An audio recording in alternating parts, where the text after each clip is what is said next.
हमें वही पड़ेगा। आप मॉर्निंग बोल रहे थे।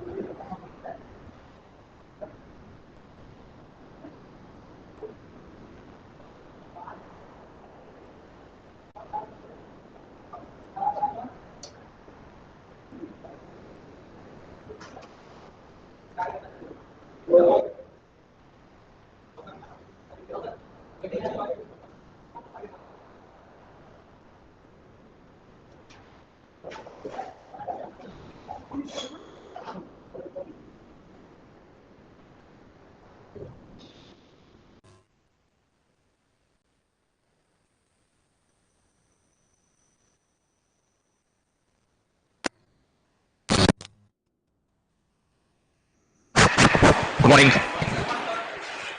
तुम लोग का संडे खराब कर दिया मैंने। हैं? संडे भी क्लास होती है?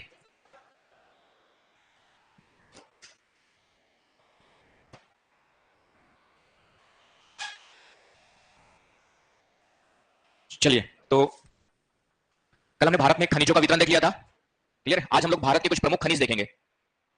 महत्वपूर्ण खनिज भारत के जो है।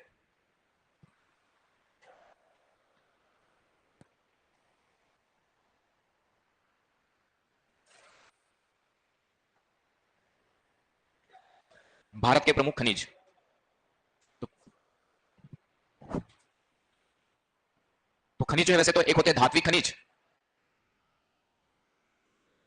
और एक होते हैं आपके जो है अधात्विक खनिज। खनिजों का यदि वर्गीकरण देखा जाए तो क्या होता है आपके जो है, कुछ धात्विक खनिज होते हैं और कुछ आपके जो है अधात्विक खनिज होते हैं। इसको इस तरीके से लिख लीजिए, कहीं काम आएगा ये भी। तो खनिजों के प्रकार कभी पूछ दे, खनिजों का वर्गीकरण। खनिजों का वर्गीकरण कभी ये भी क्वेश्चन आ सकता है। आवाज आ रही है सभी को? तो खनिजों के वर्गीकरण में देखेंगे तो सबसे पहले धात्विक खनिज आपके जो है मेटालिक कहते हैं। दूसरा अधात्विक खनिज कहते हैं, नॉन मेटालिक। तो धात्विक का मतलब जिससे धातु बनाया जाता है, जैसे लोहा, तांबा, ठीक है, सीसा, जस्ता, लेड, ये सब इसमें आते हैं धात्विक। और अधात्विक में आपका जो है, जैसे अधात्विक में देखेंगे तो इसमें आपका जैसे आपका हो गया एस्बेस्टस, एस्बेस्टस हो गया, जिप्सम हो गया, राइट। तो धात्विक को भी हम लोग दो भागों में डिवाइड करते हैं, एक आपका फेरस, लौह धात्विक कहते हैं, लौह धात्विक, और अलौह धात्विक। तो लौह धात्विक में कौन कौन से आएंगे? लोहा तो आ ही जाएगा। लोहा के अलावा क्या आएगा? धात्विक के अलावा तो लौह धात्विक में लिखिए कौन कौन सा आएगा। लोहा आएगा, मैग्नीज, लिख लीजिए इसका एग्जांपल। कभी क्वेश्चन आपका, जैसे मैंने कहा ना कि सिलेबस में आर्थिक भूगोल लिखा हुआ है बस, तो आर्थिक भूगोल में कृषि, खनिज और उद्योग, ये तीन पार्ट में आते हैं। तो खनिज के बारे में, खनिजों का वर्गीकरण कीजिए। जैसे क्वेश्चन आया हुआ है आपका, आपका बिहार में देखेंगे तो एक क्वेश्चन आया हुआ है कि भारत में प्रमुख खनिजों को विस्तार से समझाइए। क्वेश्चन क्या है आपका जो है, भारत के प्रमुख खनिजों को विस्तार से समझाइए और आगे जो उसके आर्थिक विकास में क्या योगदान रहा है, तो दोनों को जोड़ के पूछा हुआ है। तो प्रमुख खनिज पहले पढ़ेंगे कहां कहां पे मिलते हैं। कभी क्वेश्चन आ सकता है कि भारत खनिजों को वर्गीकृत कीजिए। क्वेश्चन क्या आ सकता है आपके जो है कि खनिजों का वर्गीकरण कीजिए और भारत के विशेष संदर्भ में या बिहार के विशेष संदर्भ में उसका वितरण बताइए। इस तरीके से क्वेश्चन आ सकता है। तो वर्गीकरण में पहला तो हो गया आपका धात्विक खनिज, जिससे धातु बनाया जाता है, जिससे जो है धातु बनते हैं। और अधात्विक खनिज का मतलब है वे खनिज जिससे धातुएं नहीं बनती, धातु के अलावा अन्य चीजें बनती है। तो धात्विक को भी हम दो भागों में डिवाइड करते हैं, लौह धात्विक और अलौह। लौह का मतलब क्या होता है? इसमें लोहा होगा, इसमें लोहे की मात्रा होगी, फेरस होगा, तो इसमें लोहा तो आ ही जाएगा। इसके अलावा मैग्नीज, और लिखिए कौन कौन से आएंगे लौह धात्विक में। क्रोमियम, क्रोमियम ना, कुछ में कॉमन सेंस नहीं लगा पाओगे। क्रोमियम में लोहा होता है कि नहीं होता है, कॉमन सेंस नहीं लगेगा। नेक्स्ट निकल, निकल। Next tungsten, tungsten. Next cobalt, cobalt में भी कॉमन सेंस नहीं लगेगा, लोहा होता है कि नहीं होता है, cobalt. Next molybdenum, molybdenum, molybdenum. इसके अलावा वेनेडियम, वेनेडियम। ये कुछ धात्विक खनिज है, सॉरी लौह धात्विक खनिज है। ये कौन से आपके जो है लौह धात्विक। तो कुछ में कॉमन सेंस नहीं लगेगा। जैसे आपका कोबाल्ट है, कोबाल्ट में कॉमन सेंस लगाओगे कि लोहा होता होगा कि नहीं होता होगा, तो नहीं लगने वाला है। मॉलिब्लेडम में लगाओगे तो नहीं लगने वाला है, वेनेडियम में भी नहीं लगने वाला है। इनमें तो लग जाएगा, फेरस है, मैग्नीज है, क्रोमियम में भी लग गया तो लग गया, नहीं तो नहीं लगेगा, ठीक है। तो ये याद कर लेना, प्रीलिम्स में भी क्वेश्चन आता है आपका कौन सा धात्विक खनिज है, कौन सा लौह धात्विक, कौन सा नहीं है, तो वहां पे भी काम आना है। पढ़े भी होंगे वैसे तो, याद नहीं रहेगा। नेक्स्ट आते हैं अलौह धात्विक। अलौह धात्विक का मतलब से लोहा, लोहा नहीं पाया जाता है, जिसमें लोहा नहीं पाया जाता है उसको अलौह धात्विक कहेंगे। इसमें लिखिए कौन कौन से आएगा। एल्यूमिनियम, एल्यूमिनियम, तांबा, एल्यूमिनियम, तांबा, चांदी, तांबा, चांदी, गोल्ड, सोना आपका जो है। और क्या आएगा? लेड, सीसा। और क्या आएगा? अभ्रक, माइका। और क्या आएगा? Platinum, platinum, platinum. और क्या आएगा? जस्ता। तीन, तीन में कॉमन सेंस नहीं लगेगा, तीन अधात्विक में आता है। अजीब सा लग रहा होगा लेकिन, है ना, तीन जो है अधात्विक में आता है। अजीब सा लग रहा होगा, लोहे में कैसे नहीं आ रहा, मतलब इसमें सॉरी अलौधात्विक में आता है। ठीक है, धात्विक तो है लेकिन अलौधात्विक, तो कॉमन सेंस यहाँ पे काम नहीं करेगा आपका तीन के लिए। तो तीन थोड़ा सा याद कर लेना। तो ये हो गया आपका जो है धात्विक खनिज। Clear point? तो धात्विक खनिज क्या होता है समझ में आ गया। और भारत में जो धात्विक खनिज है ये मुख्य रूप से धारवाड़ क्रम की चट्टानों में मिलते हैं। ये कहां मिलते हैं आपके जो है? धारवाड़ क्रम। भारत के जो धात्विक खनिज है, भारत के अधिकांश धात्विक खनिज धारवाड़ क्रम की चट्टानों में मिलते हैं। तो ये पॉइंट भी डाल देंगे। आज संडे थे इसलिए लेट हो गए, मैं जल्दी आ गया, क्यों? 10:30 का टाइम दिया था। चलिए कोई बात नहीं, छूटा नहीं कुछ। तो यहां तक क्लियर है। अब आ जाओ अधात्विक खनिज में। तो अधात्विक खनिज में इसमें भी दो भाग डिवाइड करते हैं। एक ईंधन खनिज, अधात्विक को भी हम लोग जो है दो भागों में डिवाइड कर सकते हैं। एक है आपका ईंधन खनिज, ईंधन खनिज में, और दूसरा है आपका जो है नॉन ईंधन, आपका जो है क्या? गैर ईंधन, नॉन फ्यूल। तो ईंधन में फिर आपका क्या क्या आ जाएगा? इसमें भी एक जीवाश्म ईंधन है और आणविक ईंधन, आणविक या न्यूक्लियर। तो जीवाश्म ईंधन में क्या क्या आएगा? कोयला, पेट्रोलियम, गैस। एक इसमें आएंगे आपके जो है जीवाश्म ईंधन में आएंगे, एक इसमें आएंगे आपके जो है जीवाश्म ईंधन में आएंगे। क्लियर? और आणविक में आपका न्यूक्लियर आता है, आणविक खनिज, इसमें यूरेनियम वगैरह आ जाते हैं, यूरियम, थोरियम, प्लूटोनियम। ठीक है, ये सब। तो ये सब किसमें आएंगे आपके जो है आणविक खनिज में आ जाएंगे, अधात्विक में। उसके बाद गैर ईंधन, पेट्रोल इसमें डाल दिया ना भाई, ये तो लिखा है पेट्रोल, ला नहीं लिखा है मैंने। गैर ईंधन में क्या आ जाएंगे आपका? अधात्विक में गैर ईंधन में क्या आएंगे? एस्बेस्टस, चूना पत्थर, बालू का पत्थर, संगमरमर। ठीक है, सिलिका डाल दीजिए जितना याद आता है, ये तो मैंने बता दिया, बाकी आप लोग बहुत समझदार है, बाकी जो याद आता है सब डाल दीजिए। समझ गए ना? हाँ, ईंधन के लिए यूज होता है, रॉड वगैरह बनाते हैं, प्लूटोनियम की रॉड डलती है तो ईंधन खनिज हो जाएगा ना। ईंधन का मतलब जलाना नहीं होगा, किसी भी तरीके से ऊर्जा उत्पादन में योगदान देते हैं। तो प्लूटोनियम रॉड बनती है, न्यूक्लियर रिएक्टर वगैरह में प्लूटोनियम रॉड का यूज किया जाता है। तो किसी न किसी अर्थ में ऊर्जा उत्पादन में काम आ रहा है कि नहीं आ रहा है? तो रेडियो ट्विटर तो में आएंगे आपके, जो क्यों नहीं आएंगे? आपके दिमाग में क्या चल रहा है? हाँ, ठीक है, ईंधन हो गया। बाकी जो है यूरेनियम, थोरियम, तो यूरेनियम, थोरियम तो डायरेक्टली यूज होते हैं ऊर्जा उत्पादन के लिए, लेकिन उसके अलावा भी कुछ जैसे रेयर अर्थ है, जैसे रेयर अर्थ है उसको किसमें यूज करोगे? ग्रेफाइट को भी हम इनडायरेक्टली यूज करते हैं मंदक के रूप में, लेकिन वो ईंधन में नहीं आएगा, लेकिन प्लूटोनियम आएगा आपका जो है। तो उस तरीके से प्लूटोनियम रॉड वगैरह यूज करते हैं, तो उस कंटेक्स्ट में स्ट्रांसियम है। ठीक है, तो ये सब आणविक खनिज है। मेन तो आप यही है जो आप करना चाह रहे हो कि ईंधन के रूप में यूज होता है कि नहीं होता है। तो रेडियो एक्टिव एलिमेंट्स में आते हैं। अब रेडियो एक्टिव एलिमेंट्स में हम यूज करना इन्हीं का जानते हैं ना भाई, इनका ईंधन के रूप में यूज करते हैं, बाकी कुछ सहायक के रूप में काम करते हैं, इसलिए इसको डाल सकते हो। एनीवे, ये हो गया आपका ईंधन, गैर ईंधन हो गया आपके जो है। तो ये खनिजों का वर्गीकरण हो गया। तो कभी क्वेश्चन आ जाए कि खनिजों को वर्गीकृत कीजिए, तो ये वर्गीकरण समझ में आ गया आपको। अब आते हैं भारत के प्रमुख खनिज।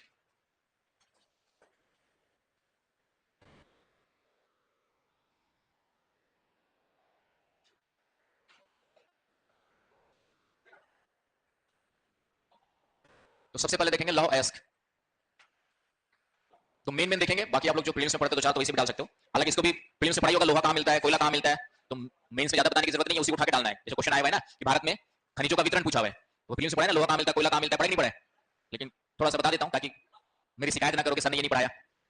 हाँ ठीक है, मैं पढ़ा रहा हूँ, आराम से पढ़ाऊंगा, अच्छे से पढ़ाऊंगा। ठीक है, चलिए। तो लोहा अयस्क की पहले तो लोहा में अयस्क कौन कौन से? इसके चार अयस्क है।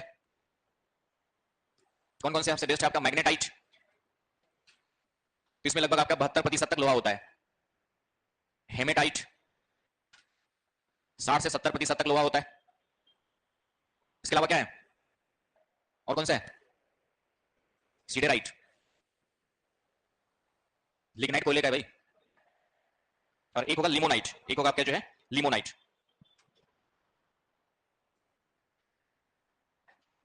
दस से 40% तक लोहा होता है। तो मींस में ऐसी ब्रैकेट में लिख देना काफी है। तो सबसे बेस्ट आपका ये होता है। बाकी तो ये अयस्क, तो लोहा अयस्क कौन कौन से है, थोड़ा सी जानकारी आपके पास होनी चाहिए। एंथ्रेसाइट कोयला का मेरे भाई, तो सर साइड बोला तुमने मुझे लगा एंथ्रेसाइट बोला तुमने। इधर भी आके बैठ सकते हो, लेकिन उधर नहीं बैठोगे, इधर भी खाली है। हाँ, उधर से भी कॉर्नर होगा, कॉर्नर सीट वो टॉकीज हॉल में काम आती है, यहाँ पे नहीं आएगी कॉर्नर सीट काम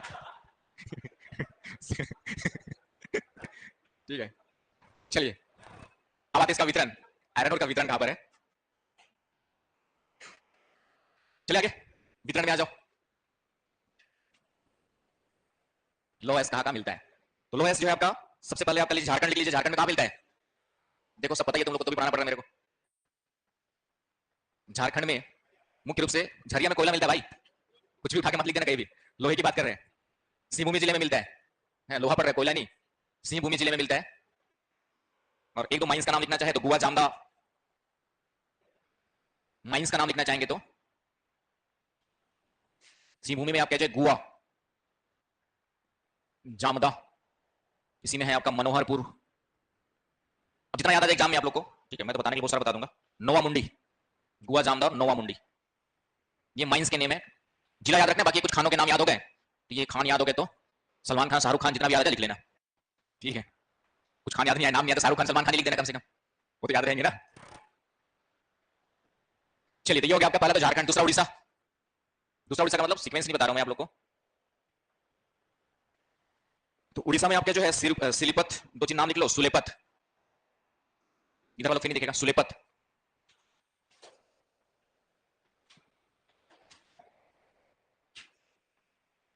तो सुलेपत है आपका, किरीबुरु है ना। मेंस में उड़ीसा बस लिख दोगे तो भी काम चलेगा, झारखंड उड़ीसा में मिलता है, मेंस में काम चल जाएगा। मतलब ना मेंस में बहुत ज्यादा जरूरी कि खान के नाम याद आ जाए, लेकिन क्योंकि प्रीलिम्स में तो चार तो याद करना ही है, तो प्रीलिम्स में जो याद करोगे मेंस में याद आ गया तो लिख देना, नहीं आया तो चिंता वाली बात नहीं है। तो सुलेपत उड़ीसा में, सिलेपत है, किरीबुरु है, इसके अलावा जो है बरसुआ, बरसुआ, इसके अलावा है बरसुआ, इसके अलावा है डैमित्री। तो ये दो तीन चार नाम है, इसमें एक भी याद आ जाए तो समझ लेना कि भगवान का हाथ आपके ऊपर है, ठीक है। तो ये हो गया आपका उड़ीसा में। फिर आ जाओ छत्तीसगढ़, लिख लिया, छत्तीसगढ़ में आ जाओ। हमारे डायलॉग चलता है छत्तीसगढ़ियां सबसे बढ़िया, जैसे आप भोजपुरी लैंग्वेज चलती है वैसे वहां पे छत्तीसगढ़ी चलती है, थोड़ा सा मिलता जुलता रहता है ना। छत्तीसगढ़ी के साथ भोजपुरी और दोनों मिलता जुलता है थोड़ा सा। कैसे बोलते हैं, जैसे क्या कर रहे हो तो का करत हस, ठीक है। आप लोग क्या बोलेंगे भोजपुरी में, हाँ वैसे कुछ कुछ कुछ कुछ सेंटेंस ऐसे मिलते हैं, ठीक है। दिल्ली 4-5 साल थोड़ा सा कम हो गया, नहीं तो छत्तीसगढ़। चलिए तो छत्तीसगढ़ में है बैलाडीला, सबसे बैलाडीला खान है, बैलाडीला, बैलाडीला जो है। इसके अलावा है एक दल्ली राजहरा, दल्ली राजहरा है, दिल्ली राजहरा नहीं है, दल्ली राजहरा। और एक और लिखना चाहो तो है रावघाट, रावघाट की पहाड़ियां, ऐसे पहाड़ियों में है रावघाट। तीन नाम काफी है छत्तीसगढ़ में, बैलाडीला, दल्ली राजहरा, रावघाट की पहाड़ियां। तो ये छत्तीसगढ़ में हो गए तीन। तो यहाँ पे मुख्य रूप से नीचे मिलते हैं। इसके बाद कर्नाटक, इसके बाद आ जाओ आपका कर्नाटक। तो कर्नाटक में कल बताया था मैंने दो नाम, याद आ रहा है, बाबा बुदान की पहाड़ियां और कुद्रेमुख। लिख लो बाबा बुदान की पहाड़ियां और कुद्रेमुख। अब कल कुछ लोग नहीं आए थे तो मेरा चेहरा देख रहे कि सर एक बार और बता दे, बाबा बुदान की पहाड़ियां और कुद्रेमुख हिल्स, ये आपके कर्नाटक में दो याद रख लीजिएगा, काफी है। इसके अलावा थोड़ा बहुत महाराष्ट्र में है, बस नाम लिख लो, महाराष्ट्र में थोड़ा बहुत। गोवा में मिलता है थोड़ा सा कच्चा लोहा, मतलब ज्यादा शुद्ध नहीं मिलता है, गोवा में है। और तमिलनाडु में भी बताया था, सलेम डिस्ट्रिक्ट, तमिलनाडु में सलेम डिस्ट्रिक्ट, तमिलनाडु में सलेम। महाराष्ट्र में लिखना चाहेंगे तो चंद्रपुर बताया था मैंने। गोवा में अजीब से नाम है, ठीक है, पिरना अदोल, एक ही याद कर लो बहुत है, एक साथ है पिरना अदोल। तो ये राज्य हो गया जहां पर आपका क्या मिलता है, लोहा मिलता है। तो लोहे का वितरण आएगा तो इतना ही लिख लेंगे, काफी चल जाएगा। हाँ लोहे का वितरण पूछेगा तो इतना कम से कम सबका थोड़ा थोड़ा लिखना है ना। पिरना अदोल गोवा वाला है, पिरना अदोल, अजीब से नाम है, नाम याद नहीं होंगे, ठीक है। तो ये हो गया आपका लोहे का वितरण, क्लियर पॉइंट। अब आते हैं मैग्नीज।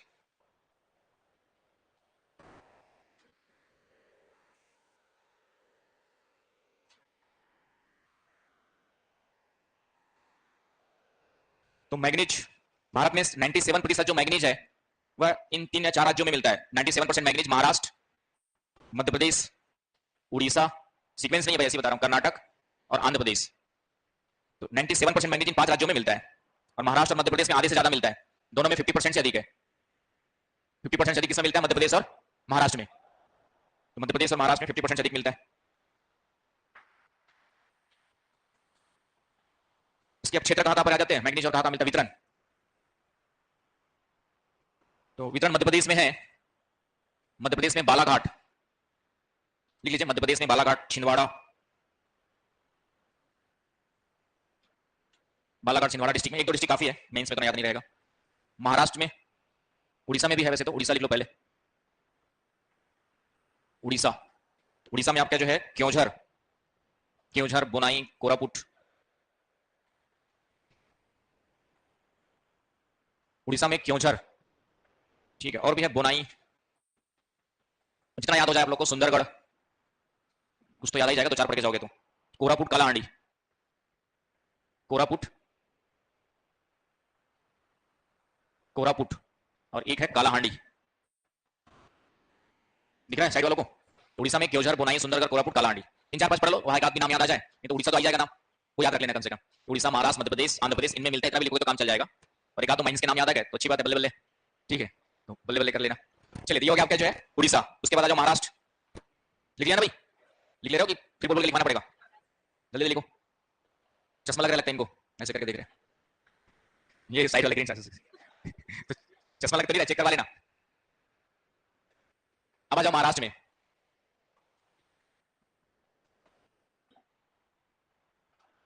महाराष्ट्र में नागपुर, भंडारा, रत्नागिरी, नागपुर, भंडारा, रत्नागिरी। भंडारा मतलब भंडारा स्थान का नाम है, भंडारा लगा नहीं है, ठीक है। तो ये महाराष्ट्र में है जो मैग्नीज के लिए है। उसके अलावा आंध्र प्रदेश में लिख लीजिए, आंध्र प्रदेश में विशाखापट्टनम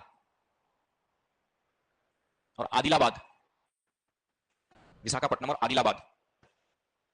ये कुछ कुछ हो गया मैग्नीज के लिए आपके जो है। तो मैग्नीज इन राज्यों में मिलता है, तो मैग्नीज का वितरण थोड़ा सा, लोहा हो गया, मैग्नीज हो गया। अब आ जाओ बॉक्साइट में। तो मैग्नीज का उपयोग कहां पर होता है? मैग्नीज का यूज कहां पर होगा? एक तो स्टील बनाने में होता है मैग्नीज का उपयोग, मैग्नीज स्टील में भी होता है, फेरो मैग्नीज लोहे के साथ मिश्रण के रूप में, राइट। रंग और कांच उद्योग, शुष्क बैटरी बनाने में होता है, शुष्क बैटरी। मैग्नीज का जो उपयोग है स्टील, फेरो मैग्नीज, शुष्क बैटरी बनाने में होता है। तो ये हो गया हमारा जो है मैग्नीज। लिख लेते ना, इतना तो याद कर ही लोगे। चलिए, अब आ जाओ बॉक्साइट में। तो बॉक्साइट से क्या बनता है? कॉपर बनता है, ठीक है। तो बॉक्साइट जो है एल्यूमिनियम का एस्क है।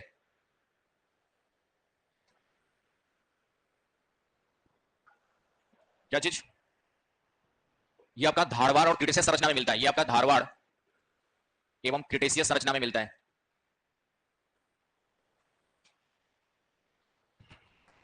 ठीक है, वितरण देखते हैं। वितरण आपका जो है झारखंड वाला, झारखंड में कौन सा फेमस है बताओ? बॉक्साइट के लिए कौन सा क्षेत्र फेमस है? सोने देखा? मैंने तो नहीं पढ़ा कहीं पे। पलामू, लोहरदगा, पलामू का सबसे बेस्ट माना जाता है। तो पलामू और लोहरदगा झारखंड में जो है, तो पलामू का सबसे बेस्ट माना जाता है। फिर आ जाओ मध्य प्रदेश, दूसरा जवाब आपका मध्य प्रदेश। मध्य प्रदेश और छत्तीसगढ़ एक साथ लिख लेना, दोनों लगभग साथ साथ। तो अमरकंटक का पठार, ये दोनों में विस्तृत है, छत्तीसगढ़ में भी है, एमपी में भी है। तो अमरकंटक पठार में मिलता है आपके जो है, ये दोनों में है, छत्तीसगढ़ एमपी दोनों में है अमरकंटक पठार। सिर्फ मध्य प्रदेश में है जबलपुर कटनी क्षेत्र, जबलपुर कटनी मध्य प्रदेश में है, जबलपुर कटनी। और इसमें पहाड़ी है बरगावान पहाड़ी। पढ़ लेना, याद जितना आ जाए, मैंने कहा ना एग्जाम में इतना याद नहीं आएगा एग्जाम में, हाँ 2 4 10 बार पढ़ के जाओगे तो आ जाएगा। एक बार में सोचो कि पढ़ के याद हो जाए तो नहीं होगा। ये हो गया आपका जो है मध्य प्रदेश, छत्तीसगढ़, बॉक्साइट के लिए याद रख लेना। उसके बाद आपका है आंध्र प्रदेश, उड़ीसा लिख लो पहले, उड़ीसा। तो उड़ीसा में बॉक्साइट कहां मिलता है? कालाहांडी, संबलपुर, कोरापुट, कालाहांडी। एग्जाम में सिर्फ राज्य ही लिख दोगे तो भी काम चलेगा। मेंस में जो है राज्य ही याद आ जाए कि कौन कौन से राज्यों में मिलता है ना, उतना ही बहुत है। और बाकी इसके अलावा याद आ जाए तो तुम्हारी किस्मत है। तो ये हो गया आपके उड़ीसा में कुछ जिले। आंध्र प्रदेश में आ जाओ, उड़ीसा के बाद आंध्र प्रदेश लिख लिया।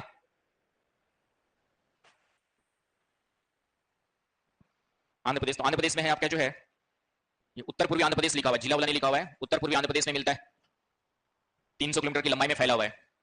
300 किलोमीटर लंबा क्षेत्र है जहां पे बॉक्साइट मिलता है। ये हो गया। फिर तमिलनाडु में हमने देखा था सेवराई की पहाड़ियां। तमिलनाडु में क्या देखा था? सेवराई की पहाड़ियां। क्या हुआ? 300 किलोमीटर लंबा क्षेत्र, 300 किलोमीटर लंबा क्षेत्र। तमिलनाडु में है सेवराई की पहाड़ियां, ये याद रख लेना। इसके अलावा गुजरात में मिलता है, इसके अलावा बॉक्साइट जो है गुजरात, गुजरात में आपका, तो गुजरात में बॉक्साइट जामनगर जिले में है, खेड़ा जिले में है, कच्छ, खेड़ा, जामनगर और कच्छ क्षेत्र, ये बॉक्साइट के लिए जाना जाएगा। क्लियर हुआ? तो ये हो गया आपका जो है बॉक्साइट। इतने पॉइंट याद रखना, बॉक्साइट के लिए काफी है। नेक्स्ट आ जाओ तांबा। चले, हो गया ना, लिख लिया? अब आ जाओ तांबा। तो तांबा जो है इसका एस कौन कौन से है? इसके क्या याद है? क्यूप्राइट, क्यूप्राइट, क्यूप्राइट, ठीक है। एक तो ये है, एक मैलाकाइट है। इसके अलावा है कैल्कोपाइराइट, कैल्कोसाइट, ब्रोनाइट। तो ये कुछ है एग्जाम में जितना याद आ जाए आपको। लोह तांबे के जो एस के अब मिलते कहां पर है? तो सबसे पहले आ जाओ झारखंड में, वितरण। तो वितरण आ जाओ झारखंड।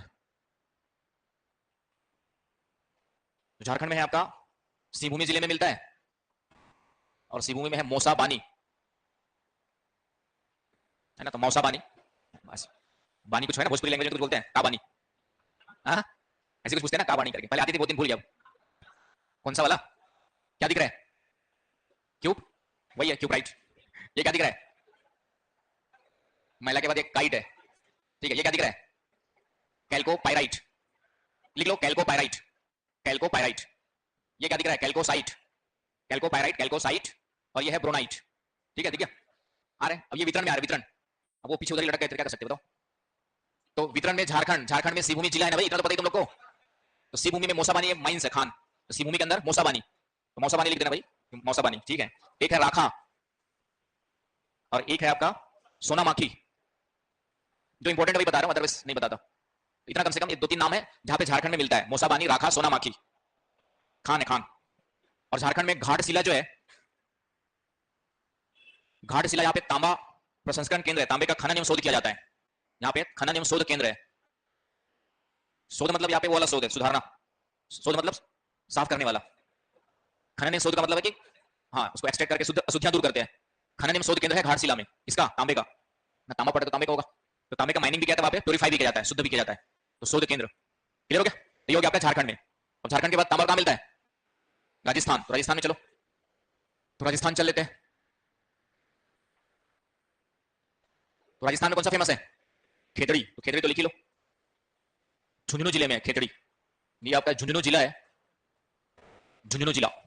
खेतड़ी याद रखें तो भी काम चल जाएगा, ठीक है। इसके अलावा अलवर का दरिबा क्षेत्र, इसके अलावा राजस्थान में जो है दरिबा क्षेत्र, अलवर डिस्ट्रिक्ट, दरिबा अलवर जिले में है।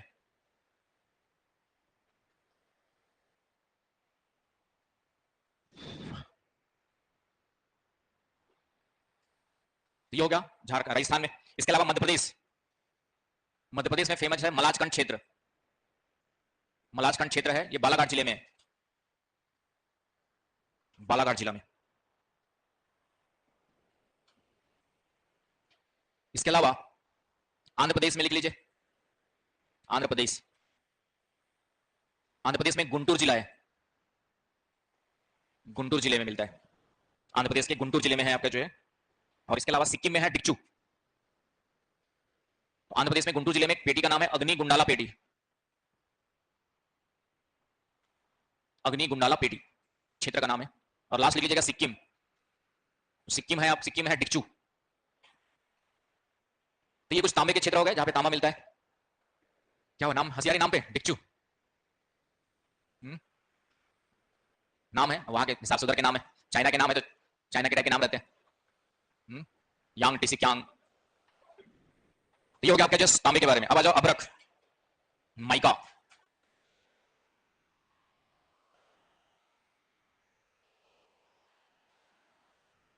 भारत में पूरे विश्व का लगभग 60% अभ्रक उत्पादन होता है। भारत में विश्व का, भारत में विश्व का 60% क्या होता है आपका जो है। ये बच्चे लोग रोज ना पंप चालू नहीं करते, ज्यादा गर्मी लगती थी। आज पंप चालू करके ठीक लग रहा है। कूलर चालू करके भाग जाते थे, मुझे लगा पंप चल रहा होगा। चलिए, तो अभ्रक अब कहां का मिलता है देखते हैं। तो अभ्रक आपका झारखंड और बिहार दोनों एक साथ लिख लो। ये झारखंड के हजारीबाग जिले से शुरू होकर कहां तक मिलता है?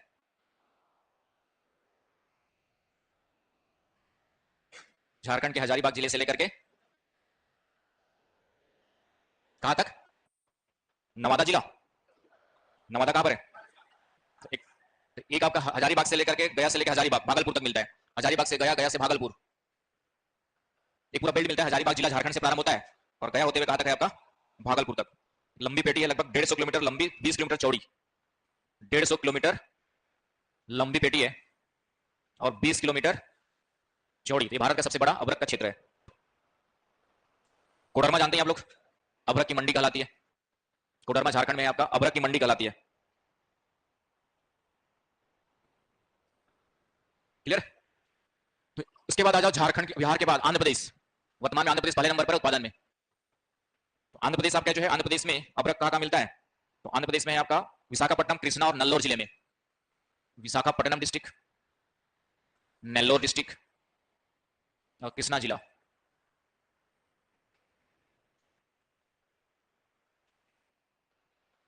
आंध्र प्रदेश में भी आज की डेट में अभ्रक सबसे ज्यादा उत्पादन हो रहा है। फिर उसके बाद थोड़ा बहुत मिलता है राजस्थान में। चलिए आगे, नेक्स्ट आ जाओ राजस्थान।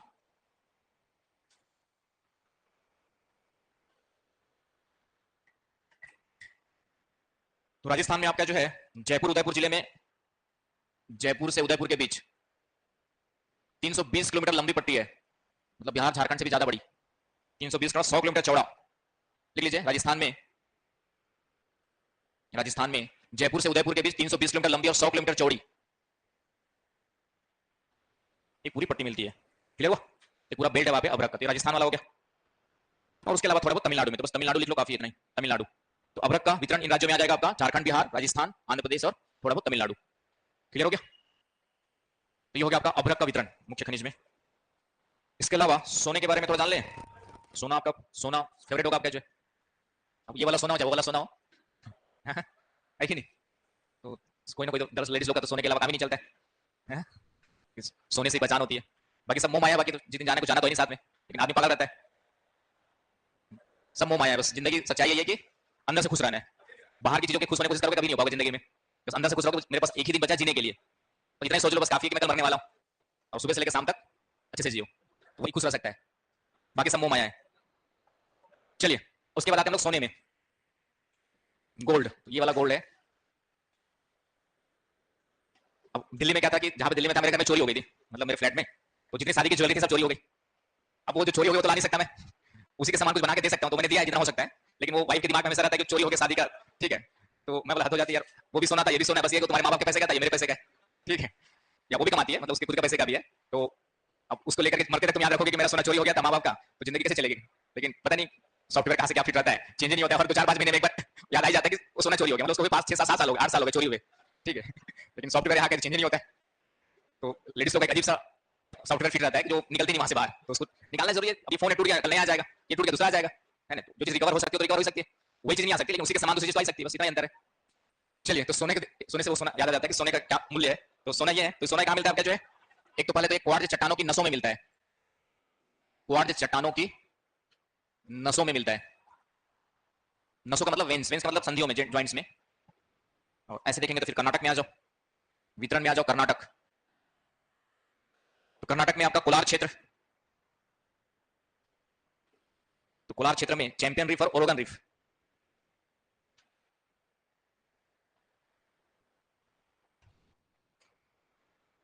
ये इसके अंतर्गत कुछ पहाड़ियों के नाम है। ओरेगन रिफ जहां पे माइनिंग होती है। कोलार क्षेत्र में दो पहाड़ियों के नाम है, ओरेगन एंड चैंपियन। एक है हट्टी क्षेत्र कर्नाटक में, एक है हट्टी क्षेत्र, हट्टी। ये दो क्षेत्र याद रखना आपका। ये हो गया कर्नाटक में। कर्नाटक के अलावा थोड़ा बहुत आंध्र प्रदेश में, तो आंध्र प्रदेश में एक है आपका चिगार गुंडा खान। आंध्र प्रदेश में आपका जो है चिगार गुंडा खान।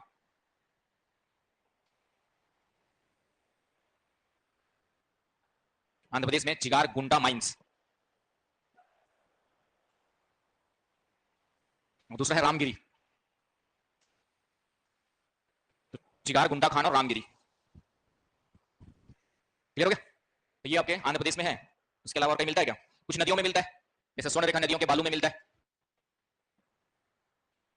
स्वर्ण रेखा नदी के बालू में, सोन नदी के बालू में, तो ढूंढने निकल जाने इस नदियों के किनारे किनारे। एक छत्तीसगढ़ में है ईब नदी, वहां भी मिलता है ना। तो कमाने का जब मन न करे तो नदी के किनारे किनारे चल लेना, कुछ ना कुछ मिल ही जाएगा, कभी ना कभी तो मिल ही जाएगा।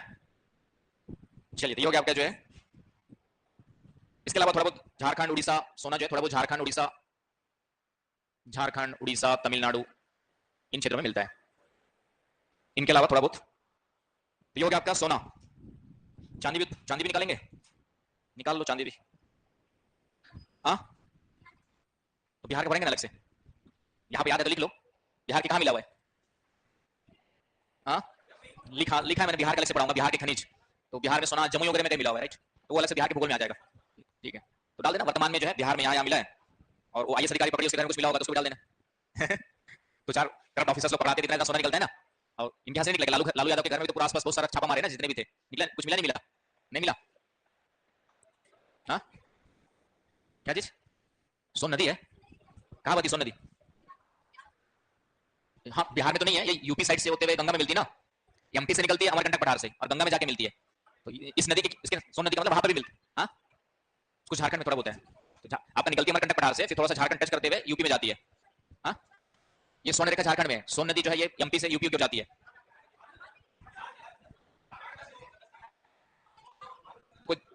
ठीक है सोन नदी वो गंगा के सहायक वाली है ना, पटना के पास तो मिलती है। तो ठीक तो है, ठीक है तो ठीक तो वही तो है आपका, अमरकंटक से निकलती है आपका मध्य प्रदेश, फिर बिहार, सॉरी यूपी और बिहार में जाके पटना के पास मिल जाती है आपका जो। हाँ पटना के पास तो मिलती है। चलिए ये हो गया आपका जो है। इसके बाद आ जाओ चांदी में। चांदी तो चांदी में मुख्य रूप से राजस्थान है। चांदी सीसा जस्ता ये लगभग तीनों एक साथ मिलते हैं। सीसा जस्ता को हम लोग ट्विन खनिज कहते हैं, ट्विन जुड़वा धातु। तो चांदी सीसा जस्ता एक साथ लिख लो। ठीक है चांदी सीसा जस्ता जो है राजस्थान में जावर क्षेत्र फेमस है, लगभग तीनों साथ साथ ही मिलते हैं, राजस्थान का जावर क्षेत्र राइट। इसके अलावा आंध्र प्रदेश, तीनों साथ साथ ही मिलेंगे जहां भी मिलेंगे, और दो दो साथ ही मिलेंगे सीसा जस्ता। आंध्र प्रदेश में आपका लिखना कुड़प्पा, गुंटूर जिले में कुड़प्पा डिस्ट्रिक्ट, गुंटूर डिस्ट्रिक्ट, गुंटूर, एक दो नाम ही काफी आप लोग के लिए। ये हो गया ठीक है, ठीक है इतना काफी है दो तो मेन रूप से ये तीनों जो एक साथ ही डाल देना, लगभग उसी क्षेत्र में मिलते हैं।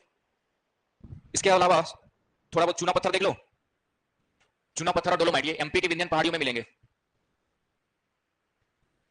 चूना पत्थर और डोलोमाइट, तो चूना पत्थर डोलोमाइट, जब चूना पत्थर में मैग्नीशियम की मात्रा ज्यादा होती है तो डोलोमाइट बन जाता है।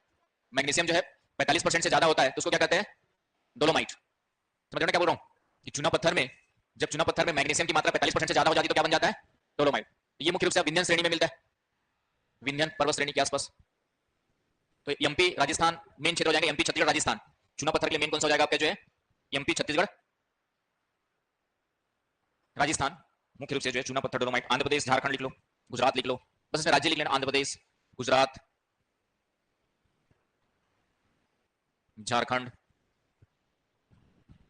तो ये सब थोड़ा बहुत यहाँ पे मिलता है, दिमाग में डाल लेना, चुना पत्थर डोलोमाइट वगैरह कहाँ मिलता है? झारखंड।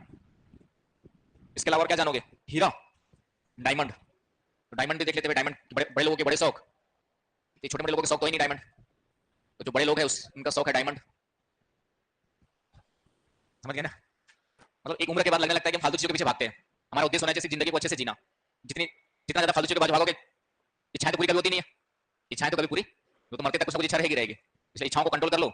एक बेसिक रिक्वायरमेंट आपकी पूरी हो जानी चाहिए कि एक अच्छा घर हो रहने के लिए, जिसमें बेसिक बड़ा जरूरी बड़ा हो, लेकिन एक बेसिक रिक्वायरमेंट जो है अच्छा खाना मिल जाए, घर एक अच्छा सा बेसिक रिक्वायरमेंट की चीजें होनी चाहिए। बड़ा घर लेके क्या कर लोगे? है कि नहीं? बस बेसिक रिक्वायरमेंट होना चाहिए, वो बस इंपॉर्टेंट है। खाना अच्छा मिल जाए, कपड़ा अच्छा मिल जाए, उसके बाद एक सीमा तक बच्चों को अच्छे से पढ़ा सको, उसके लिए कम से कम कमा लो। यदि बच्चे पैदा किया है तो जिम्मेदारी बनती है, या तो नहीं है औकात नहीं, तो पहले मत करो, है ना? यदि आपको लग रहा है कि अपनी जिम्मेदारी निभ रही है तो पहले क्यों कर रहे हो? आज के डेट में तो वो चीज है। तो ठीक है, शादी एक सामाजिक और कुछ रिक्वायरमेंट, सामाजिक रिक्वायरमेंट भी है, और ऐसे भी रिक्वायरमेंट कुछ लोग हैं जो उससे ऊपर उठ चुके होते हैं, जैसे आप एपीजे अब्दुल कलाम जैसे लोग हैं, उन्होंने साइंस से शादी कर ली थी। तो वैसे लोगों को छोड़ दो तो आम आदमी को शादी की जरूरत पड़ जाती है, तो वो सामाजिक रिक्वायरमेंट पूरी हो गई, लेकिन उसका बच्चे की रिक्वायरमेंट वो आपका सामाजिक रिक्वायरमेंट है। समाज का दबाव है कि बच्चा नहीं हो रहा, बच्चा पालना हमें, हम करें, जब करें ना करें हमारी मर्जी। ठीक है, समाज के दबाव में बच्चा पैदा करने की जरूरत है, सच्चाई यही है।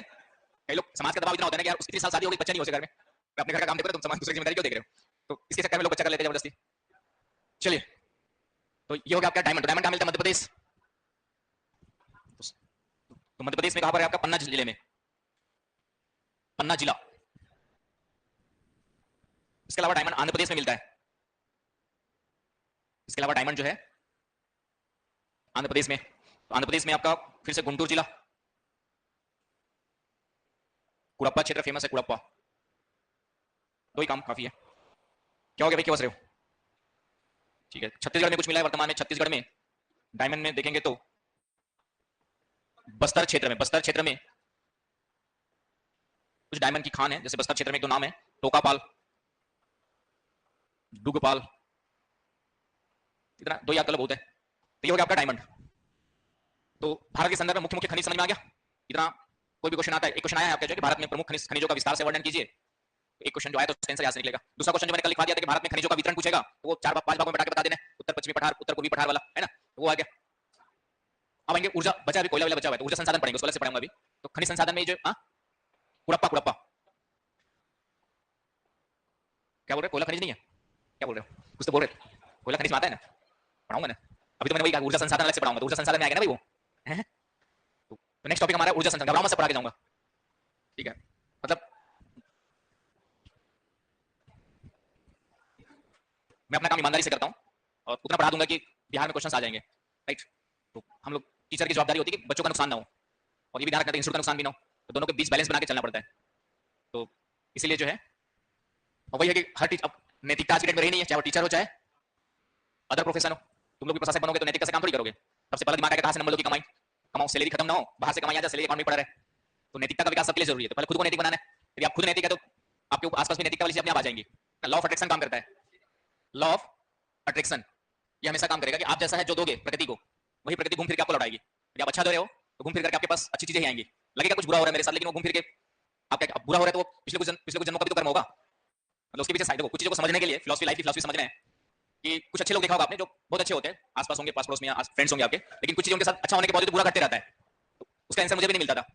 अब फिर उसके समझने के लिए फिर गीता पे जाते हैं हम लोग जो पुनर्जन्म पे। तो आत्मा का अस्तित्व है या नहीं है आज तक, है ना। तो लेकिन उस चीज को समझने के लिए हमेशा ध्यान रखिए, यदि हम ये कहें कि मैं मानता हूं कि आत्मा है तो इसमें कोई गलत नहीं है।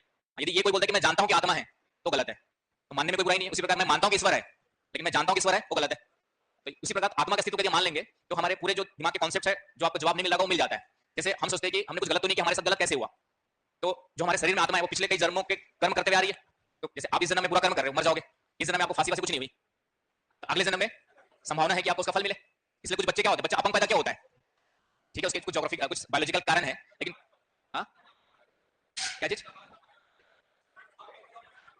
उसके पीछे भी वही होगा ना कि कुछ ऐसा कारण रहा होगा कि मास डिस्ट्रक्शन हुआ होगा। तो मास डिस्ट्रक्शन आपका जो फिर मास डिस्ट्रक्शन में कन्वर्ट होगा, है ना। भूकंप ज्वालामुखी क्यों आते हैं, तो कुछ जैसे हिटलर है, जब हिटलर जहां मरा होगा तो कई लोग को मार के मरा है वो, तो अगले जन्म में जहां पैदा होगा तो वो भी इसी तरह से मास डिस्ट्रक्शन में मरेगा कहीं ना कहीं। तो ऐसे लोग को मारने के लिए प्रकृति क्या करती है, कुछ बड़ा प्लान करती है, नेचर जो है, समझ रहे हैं चीज को। अब जैसे जो दंगे होते हैं, जैसे दंगे होते हैं, तो दंगे में क्या होता है 10-15-50 लोग मिल करके किसी को, तो 10-15 लोगों का कर्म एक साथ जुड़ गया। अब 10-15 लोग एक साथ मरेंगे तो कैसे मरेंगे, किसी एक्सीडेंट में मरेंगे या कुछ बड़ी दुर्घटना में मरेंगे एक साथ, जो कर्म तो एक साथ मिलकर किया था ना किसी को मारने के लिए। मैंने वही कहा ना, हाँ जरूरी भी नहीं है, लेकिन मुझे इसका आंसर वही से मिला है। तो फाइनली मैं मान के चलता हूं कि कर्मों का फल जो है आगे पीछे करके मिलता है। इसलिए अपने कर्म अच्छे रखिए, आपके बच्चे अच्छे रहेंगे, आपका परिवार अच्छा रहेगा और जिंदगी सुख से गुजरेगी। हाँ कुछ पिछले कर्मों का फल है वो मिलते रहेगा, अभी जो कर्म है वो संचित हो रहा है आपके, तो आगे उसका फल मिलेगा। चलिए अब उसमें एथिक्स नहीं पढ़ा रहा, मैं इसमें आता हूँ, ठीक है। तो मैं ये कहना चाह रहा था कि नैतिकता होना जरूरी है और एक टीचर में नैतिकता होना और ज्यादा जरूरी होता है, क्योंकि टीचर के साथ कई बच्चों का भविष्य जुड़ा होता है। डॉक्टर में नैतिकता होना जरूरी होता है क्योंकि एक डॉक्टर के साथ कई लोगों के जीवन जुड़ा होता है। ये कुछ ऐसे प्रोफेशंस है जहां पे नैतिकता बहुत मायने रखती है। आप प्रशासक बनोगे, एक दो लोग का नुकसान, आप कई लोग का नुकसान करोगे। जैसे सड़क बनाने के लिए प्रोजेक्ट निकला, आपने उसमें पैसा खा लिया, सड़क कच्ची बना दी, पुल कच्चा बना दिया, तो गिरने से कई लोग की मौत हो जाती नहीं हो जाती है। तो इसलिए हर प्रोफेशन में नैतिकता का होना जरूरी है। लेकिन वही नैतिकता धीरे धीरे, है ना, कलयुग है, घोर कलयुग चल रहा है अभी, तो लेकिन उसको सुधारने की जिम्मेदारी भी हमारी खुद की है, कोई और नहीं सुधारेगा। और उसके सुधारने की जिम्मेदारी सिर्फ आपकी अपनी की है। आप अपने आप को सुधारो बस, किसी और को नहीं सुधार सकते। आप जिंदगी में लिख के नोट कर लीजिए कि दूसरे को कभी सुधार नहीं सकते आप, चाहे आपका खुद का बच्चा क्यों ना हो। सिर्फ उसको आप गाइडेंस दे सकते हो कि बेटा ऐसा नहीं करना है, ऐसा करोगे तो ये गलत हो सकता है, मान गया तो ठीक, नहीं माना तो कुछ नहीं कर सकते। तो हमारे हाथ में सिर्फ क्या है, हम खुद को सुधारना लिखा हुआ है। तो हम अपनी चीजों को अच्छा रखें, अपने कर्मों को अच्छा रखें, तो बाकी चीजें फिर आपके आसपास जो हो रही है। और हर व्यक्ति जब सोच ले कि मुझे अपने आप को अच्छा रखना है तो समाज अपने आप सुधर जाएगा, है ना। जैसे मैं आप लोग को लेक्चर दिया, मैं आपको बोलूंगा आपको सुधारने के लिए मैं ये करूंगा नहीं कर सकता, मैंने कहा तो मैं ईमानदार हूं, मैं अपना काम अच्छे से करूंगा और अच्छे से करके जाऊंगा। आप मुझसे सभी लोग तो मोटिवेट नहीं होंगे, लेकिन एक दो तो कम से कम मुझे फॉलो करेगा, उसी तरह से उसको तो चलो फॉलो करेंगे। तो इस तरीके से समाज में क्या होगा, फिर धीरे धीरे सुधार आता है। एक दिन में नहीं आता है, इसके लिए हजारों साल लगेंगे, कल आने में हजारों साल लगे तो सुधारने में भी लगेंगे, लेकिन उसके लिए कोशिश करनी पड़ेगी। कोशिश तभी होगी जब हम चीजों को अच्छे से कहीं एक से शुरुआत करनी पड़ेगी। इसलिए अपने से शुरुआत करो, आप खुद ईमानदार हो गए, वही अचीवमेंट है। आप ईमानदार हो गए, आप अपने बच्चों को अच्छे मूल्य देंगे, वो अच्छे हो जाएंगे, और इस तरीके से धीरे धीरे करके समाज आज से 100-200-500 साल बाद जो आज था उससे अच्छा रहेगा। जैसे इसका एग्जांपल ये है, मैं आ रहा हूं उसमें भी एक पार्ट ऐसे वैसे में काम आएगा आप लोग के। मैं ये कहना चाहता हूं जैसे आज से हम वैदिक युग की बात करें, चलो हम भले बोलते हैं कि वेदों के समय ये था, ऐसा था, अच्छा था, क्या आपको लगता है कि वेदों के समय की तुलना में आज नैतिकता बढ़ी है कि कम हुई है? कम हुई है। कैसे, किसने कहा? जब उत्तर वैदिक काल से बिगड़ने स्टार्ट हो गया था। ठीक है, ऋग्वेदिक का थोड़ा सा पीरियड है, उसको छोड़ दो। उसके बाद भी जो है, उसके बाद बिगड़ने स्टार्ट हुए। तो ऋग्वेदिक मान लेते हैं कि मैं एग्जांपल देता हूं 100 वर्ष का था, और 100 वर्ष बाद 1000 वर्ष तक महिलाओं की स्थिति खराब रही, अब सुधरना स्टार्ट हुई है। तो स्थिति क्या हुई, नैतिकता बढ़ी है कि अच्छी हुई है? आज तक थर्ड जेंडर को हम लोग इंपोर्टेंस नहीं देते थे, आज थर्ड जेंडर को क्या मिल रहा है, इंपोर्टेंस मिल रहा है। तो हमेशा याद रखना है, यदि समाज में यदि आप ये कह रहे हैं कि पिछले सालों की तुलना में आज नैतिकता गिरी है, तो हम विकास कैसे कर रहे थे? इसका मतलब हम नीचे जा रहे हैं, वही समय अच्छा था। ये गलत बात है, ऐसा नहीं है। हम समय के साथ क्या करते जा रहे हैं, प्रोग्रेस कर रहे हैं, हमारी सोच सुधर रही है, हर चीज सुधर रही है। उसमें पॉपुलेशन छोटी सी थी, अब पॉपुलेशन करोड़ों में आप जो, तो हमेशा समय के साथ कुछ ना कुछ क्या हो रहा है, आपका सुधार हो रहा है। तो ये नहीं कह सकते कि नैतिकता कम हुई है, नैतिकता बढ़ी है, हर क्षेत्र में बढ़ी है। आप क्या जो है आज महिलाओं की स्थिति धीरे धीरे करके सुधर रही है, उठ रही है, दलितों की स्थिति उभर रही है, सामने आ रही है आपकी जो है, तो हर वर्ग सुधर रहा है कहीं ना कहीं जो है। तो इस तरीके से एनीवे अब आते हैं हम लोग इसमें जो है ऊर्जा संसाधन। तो ऊर्जा संसाधन सबसे पहले हम लोग देखेंगे, ऊर्जा संसाधन मतलब नाम तो समझ गए होंगे कि इसका वर्गीकरण। ऊर्जा संसाधन का मतलब क्या हुआ कि वे तत्व जिससे हम लोग ऊर्जा का क्या करते हैं, उत्पादन करते हैं। तो ऊर्जा के उत्पादन के लिए वर्गीकरण में इसको दो आधार पर वर्गीकरण करते हैं। एक है आपका उपयोग के समय के आधार पर,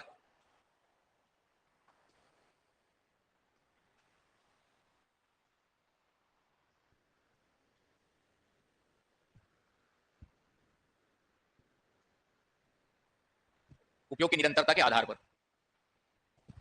यूपीएससी की तैयारी में एथिक्स का पेपर जो डाला हुआ है, तो उसमें बहुत सारी चीजें पढ़नी पड़ती है। आपके में नहीं है ना? हाँ, यूपीएससी में बता रहा हूं। तो अच्छा क्या डाल करके कुछ चीजें पढ़नी पड़ती है, तो उससे कुछ तो सुधार होगा। तो उपयोग के निरंतरता के आधार पर समझ आएगा, उपयोग के समय के आधार पर और ये निरंतरता के आधार पर। तो समय के आधार पर इसको दो भागों में डिवाइड करते हैं, परंपरागत, इंग्लिश वर्ड है कन्वेंशनल, है ना, क्योंकि इसमें ट्रेडिशनल मत डाल देना, कभी कभी कन्वेंशनल लिख देगा, परंपरागत नहीं लिख करके क्या कर देगा कि कन्वेंशनल कन्वेंशनल कन्वेंशनल ऐसे करके लिख सकता है। तो फिर उसमें समझोगे कन्वेंशनल क्या है। और ये है आपका गैर परंपरागत, नॉन कन्वेंशनल।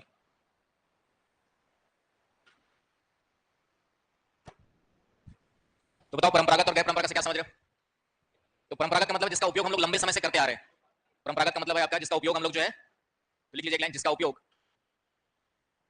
लंबे समय से करते आ रहे हैं, जिसका उपयोग लंबे समय से हो रहा है, उसको हम लोग क्या करते हैं आपके जो है कन्वेंशनल। और क्या क्या आएंगे इसमें बताओ जल्दी से। तो जितने भी जीवाश्म ईंधन सब आ जाएंगे, कोयला, पेट्रोल, गैस, जलाऊ लकड़ी, ये जीवाश्म ईंधन कहलाते हैं। और इसके अलावा बताओ कन्वेंशनल में और क्या आएगा?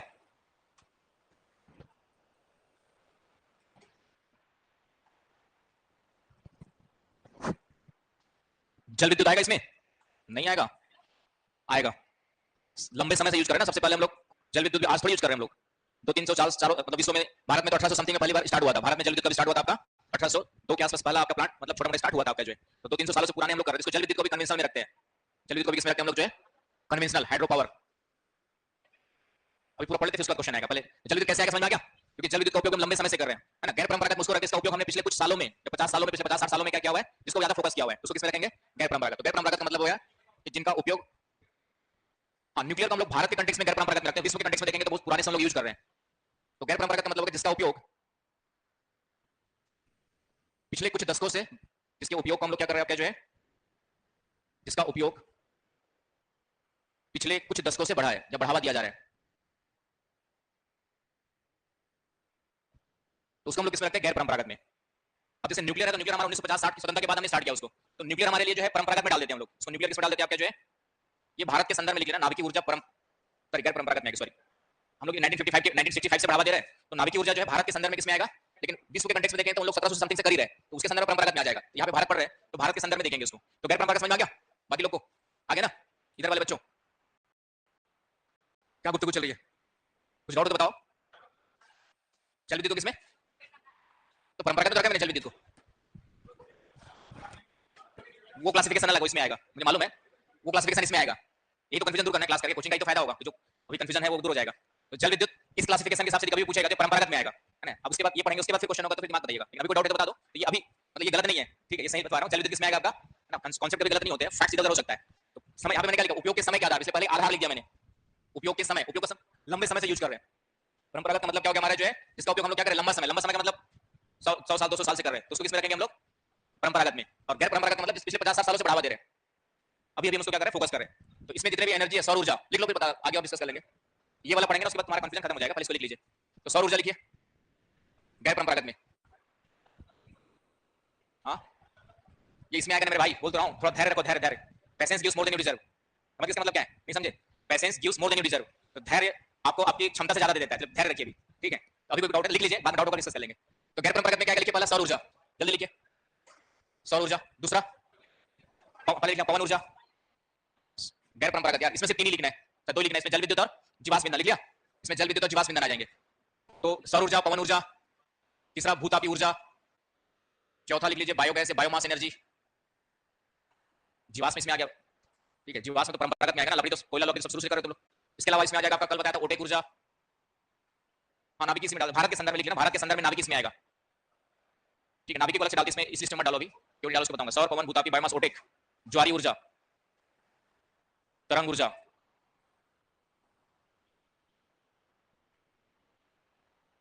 ठीक है, ये सब इसमें आएंगे। वर्तमान में हाइड्रोजन एनर्जी, हाइड्रोजन भारत सरकार हाइड्रोजन एनर्जी को बढ़ावा दे रही है, हाँ बायोमास में आ जाएगा, बायोमास जो बायोमास लिखा है ना उसमें सब आ जाएगा, ठीक है। चलिए आगे, तो ये और इसमें नाभिकीय ऊर्जा अलग से लिख लेना और ब्रैकेट में लिखना भारत के विशेष संदर्भ में। नाभिकीय ऊर्जा जो है भारत के विशेष संदर्भ में किसमें आएगा, गैर परंपरागत में, विश्व के संदर्भ में या परंपरागत में आ जाएगा। तो उपयोग के समय के आधार पर ये क्लासिफिकेशन याद रखना है। चलिए अब आगे चले, अब जाओ निरंतरता के आधार पर। तो निरंतरता के आधार पर अब इसके दो भाग करते हैं हम लोग, जो है आप लोग अपने कॉपी में बना लेना, मैं इसे बना दे रहा हूं। इसके दो भाग बनेंगे आपके, एक है नव्यकरणीय, उपयोग की निरंतरता के आधार पर बनेगा नव्यकरणीय, रिन्यूएबल, या इसी को कहते हैं गैर, इसी को एक गैर समाप्त प्राय, सॉरी असमाप्त प्राय, असमाप्त प्राय, और दूसरा आ जाएगा अनव्यकरणीय या समाप्त प्राय।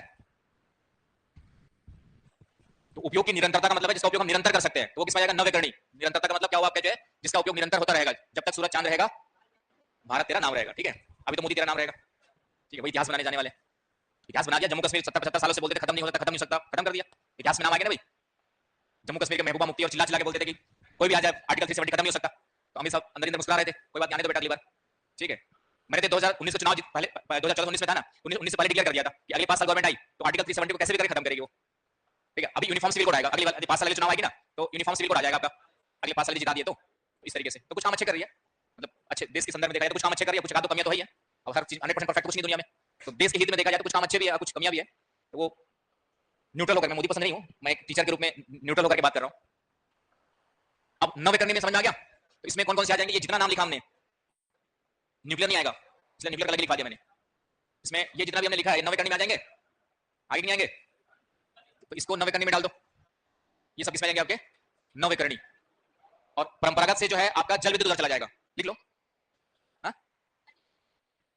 दोनों की है, दोनों एक ही करके गड़बड़ हो जाएगा, दोनों एक ही नहीं है, इसमें नाभिकीय ऊर्जा गैर परंपरागत नाभिकीय ऊर्जा भी है, लेकिन ये अनव्यकरणीय में जाएगा, ये किसमें जाएगा, यदि एक ही होता तो दो क्लासिफिकेशन ज्योग्राफर लोग करके क्यों देते, तो दो अलग अलग क्लासिफिकेशन के, इसका मतलब कुछ अंतर है ना भाई, तो अंतर क्या हो समझिए, गैर परंपरागत से ये सभी चले जाएंगे किसमें, नव्यकरणीय में, क्योंकि इनका नवीनीकरण हो सकता है, क्या बोल रहे हो, हाँ बायोमास भी आएगा, क्योंकि बायोमास जीव जंतु वनस्पति तो रिन्यू हो सकता है ना भाई, पेड़ पौधे उगा सकते हैं हम लोग, बायोमास भी रिन्यूअल में आएगा, बायोमास भी किसमें आता है आपके, जो है रिन्यूअल में आया, समझ में नहीं आया, लिख लो बाद में गड़बड़ करोगे एग्जाम में।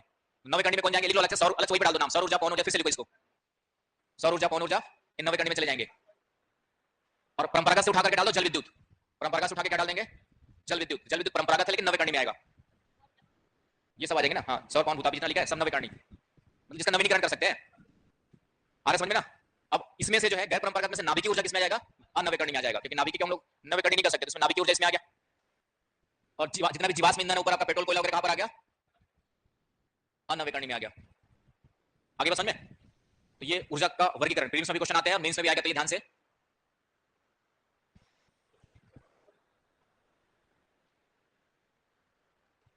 सबके क्लियर कॉन्सेप्ट है ना, क्लियर है कि नहीं भाई, क्लियर हो गया। तो ये मत सोचिएगा सभी गैर परंपरागत नव्यकरणीय आ जाएंगे, गड़बड़ हो जाएगा, इसमें कुछ आएंगे इसमें कुछ नहीं आएंगे, ये वाला बस नहीं आएगा, बाकी सब आ जाएंगे, क्लियर क्लियर है ना भाई। चलिए तो ये हो गया ऊर्जा का वर्गीकरण, ऊर्जा संसाधनों का, तो एक पॉइंट ये डाल देना है। अब इसको हम लोग अलग अलग पढ़ेंगे, तो सबसे पहले कोयला से स्टार्ट करो, अब वितरण पढ़ेंगे अलग अलग, तो सबसे पहले ये क्या हुआ,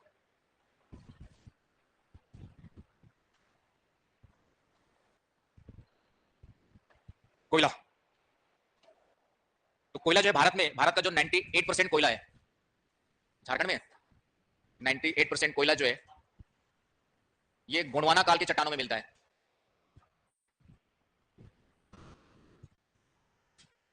गोंडवाना काल की चट्टानों में मिलता है।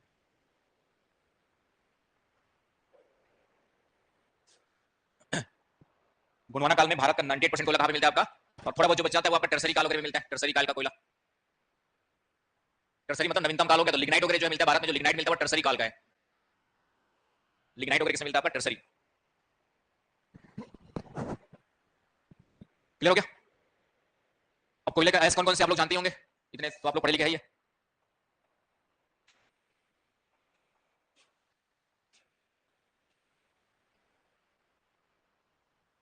तो कौन कौन सा एस क्या है? क्या?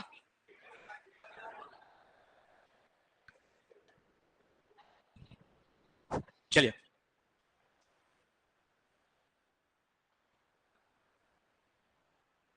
एंथ्रेसाइट सबसे ज्यादा 85 से 90% तक इसमें कार्बन होता है आपका जो है, 85 से 90%।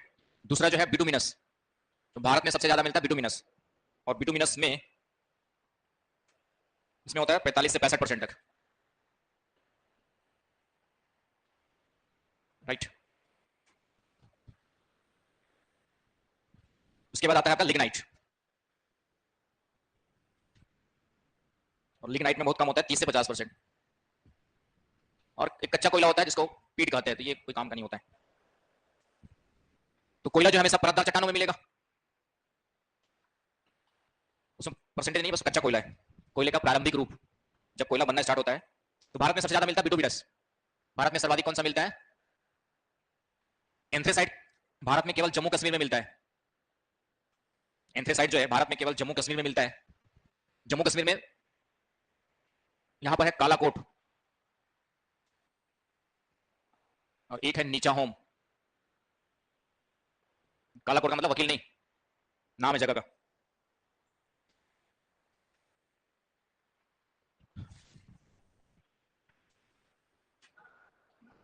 क्या है? क्या दिख रहा है? भैया जो दिख रहा है भैया, तो जम्मू कश्मीर में ये दो नाम है जहां पे भारत में एंथ्रेसाइट केवल यही पर मिलता है, इन दो जगह पे। जम्मू कश्मीर में ये दो जगह है, नीचा होम और कालाकोट। एंथ्रेसाइट भारत में केवल यही मिलता है, कहीं नहीं मिलता है, बहुत थोड़ी बहुत मात्रा में। हाँ हाँ, वर्तमान में लद्दाख लिख लो, क्योंकि आज की डेट में ये वाला पार्ट हो गया, तो लद्दाख कर लेना, ठीक है, गुड। अब जम्मू कश्मीर हमारी आदत हो गई है, मोदी और अमित शाह ने चेंज कर दिया है, तो हमारा चेंज नहीं हुआ अभी तक, ये लद्दाख लिख लेना, है ना। अभी भी दिमाग में जैसे तेलंगाना और आंध्र प्रदेश अलग हो गया, लेकिन अभी भी तेलंगाना और आंध्र प्रदेश कुछ चीजों साथ साथ आ जाती है, क्योंकि बुक्स में भी लगभग वही अभी अपडेट की जगह पे हुआ नहीं है। तो ये समझ, अब लद्दाख में पढ़ेंगे, ये दोनों क्षेत्र कहां पढ़ेंगे आपका? लद्दाख यूनियन टेरिटोरी में पढ़ेंगे। चलिए, तो ये हो गया आपका एंथ्रेसाइट के बारे में। अब आपके सबके अलग अलग पढ़ेंगे, तो कोयले का वितरण में आ जाओ। भारत में कोयले का वितरण, तो भारत में जो कोयले का वितरण है उसको हम लोग पहले दो भागों में डिवाइड करते हैं, गोंडवाना काल का कोयला, और दूसरा डिवाइड करते हैं हम लोग टर्सरी काल या लिग्नाइट।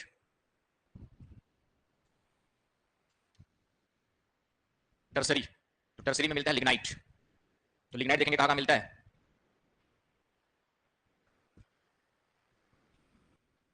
और गोंडवाना काल का जो कोयला है वह नदी घाटियों में मिलता है, तो सबसे ज्यादा जो कोयला मिलता है वह दामोदर नदी घाटी।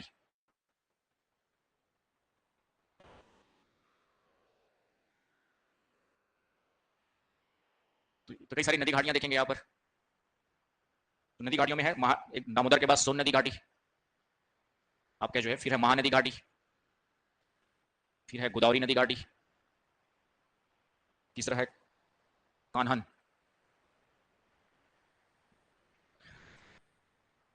एग्जाम में वैसे कुछ पहले फ्लो चार्ट बना देना, सामने वाला खुश हो जाएगा। मेंस वगैरह बना दोगे तो सतपुड़ा मतलब नर्मदा, नर्मदा ताप्ती घाटी लिख सकते हो, सतपुड़ा या नर्मदा नदी घाटी, नर्मदा तापी, फिर वर्धा, और एक है राजमहल कोयला क्षेत्र। तो कहने का मतलब है भारत में अधिकांश कोयला मिलता है नदी घाटियों में मिलता है। भारत में जो अधिकांश गोंडवाना कोयला कहां पे मिलता है, क्यों मिलता है बताओ? कहा के कारण? नदी घाटियों में ही क्यों मिलता है?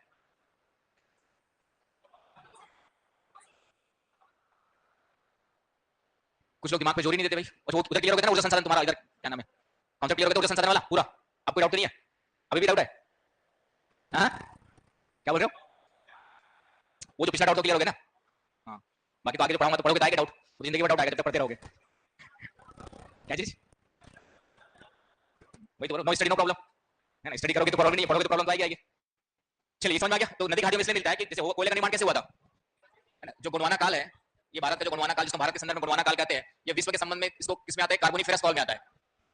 किसमें आता है आपके जो है, विश्व के संदर्भ में देखेंगे तो कार्बोनिफेरस काल में आता है। और पूरे विश्व का 90% कोयला जो है विश्व का, ये कार्बोनिफेरस काल में बना हुआ है। विश्व का जो 90% कोयला का बना है आपका जो है कार्बोनिफेरस, उसी के अंतर्गत आता है भारत का गोंडवाना। तो कार्बोनिफेरस काल में पूरे पृथ्वी पर उथल पुथल हुई थी, पूरे पृथ्वी पर क्या हुई थी आपकी जो है क्योंकि उस समय हमारा पूरा पेंजिया टूटा था, और पेंजिया टूटा था तो सब चीजें उथल पुथल हो गई। मतलब कोई बड़ा सा झटका पृथ्वी पर आ जाए तो जो भी ऊपर बैठे हम लोग सब अंदर दब जाएंगे, तो जितने भी पेड़ पौधे पत्तियां सब क्या हो जाएंगी, अंदर दब जाएंगी, और करोड़ों सालों बाद हम किसमें बन जाएंगे, कुछ पेट्रोल बन जाएंगे, कुछ कोयला बन जाएंगे, समझ गए ना।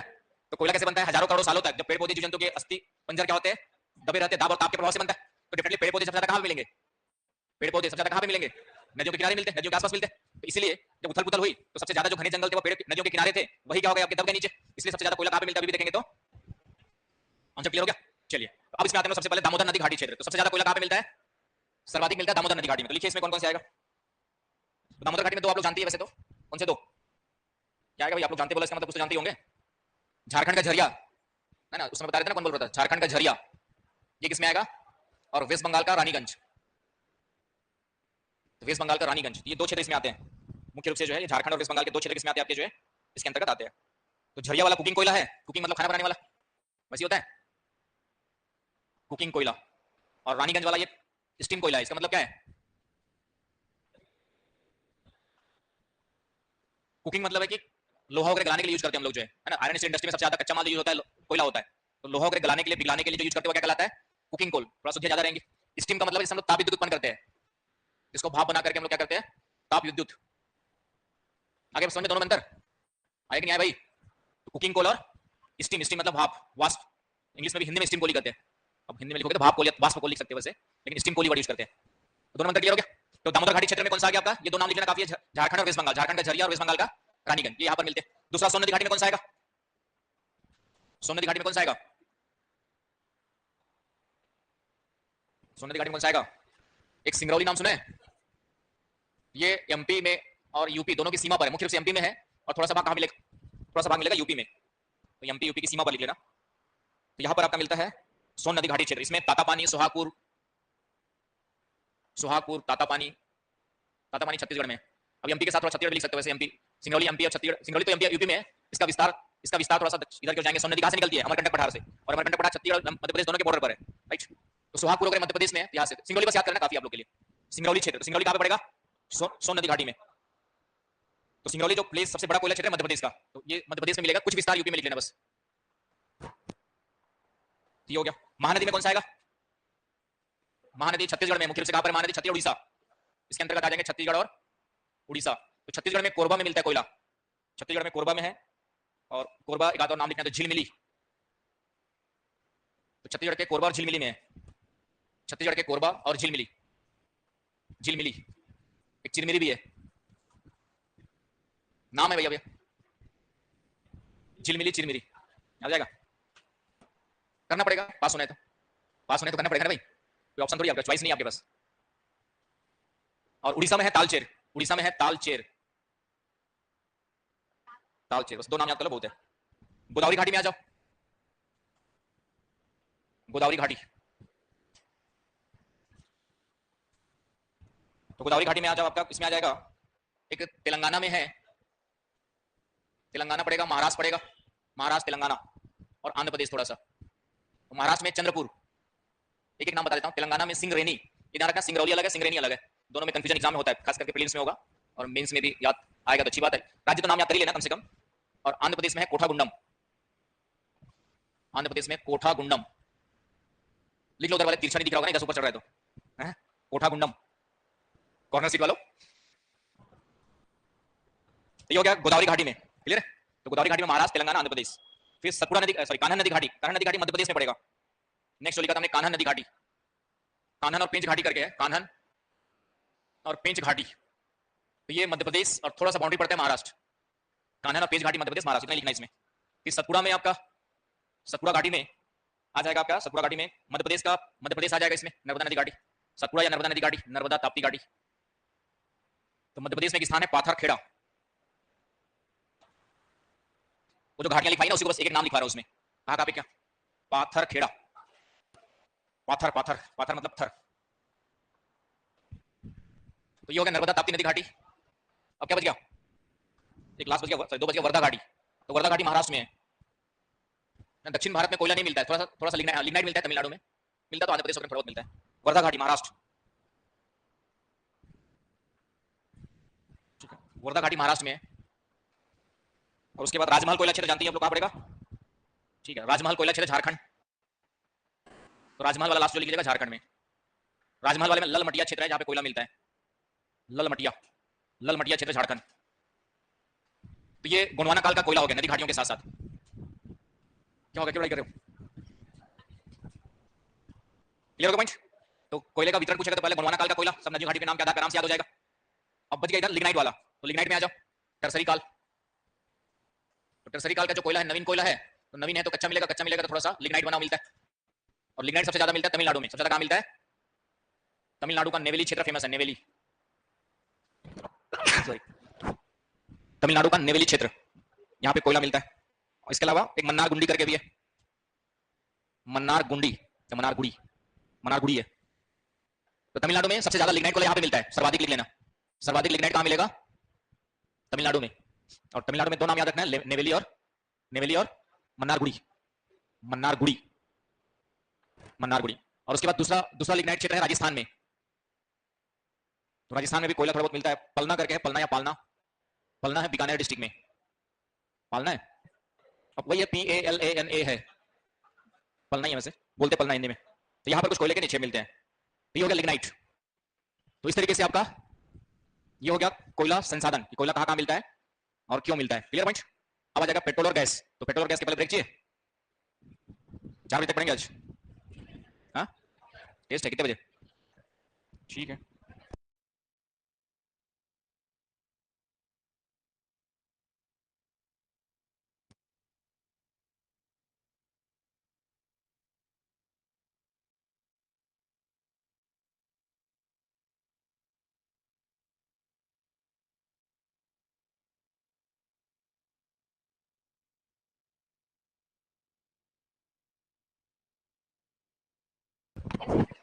आज नई जनरेशन को बर्बाद करने में मोबाइल का बहुत बड़ा हाथ है।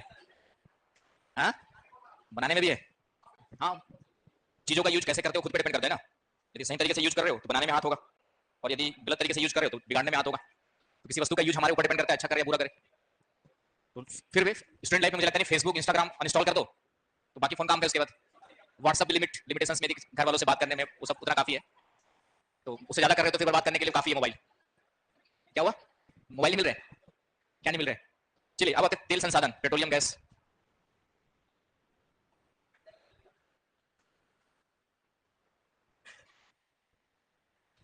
पेट्रोलियम एंड प्राकृतिक गैस लगभग साथ साथ ही मिलेगी आपका जो है।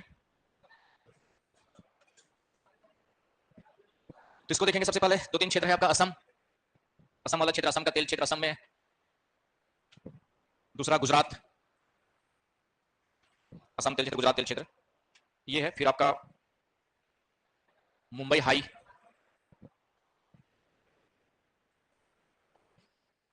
ये अपतटीय तेल क्षेत्र में। अपतटीय का मतलब तट के निकट या तट के पास। ये आपके आंतरिक तेल क्षेत्र हो गए दोनों के दोनों।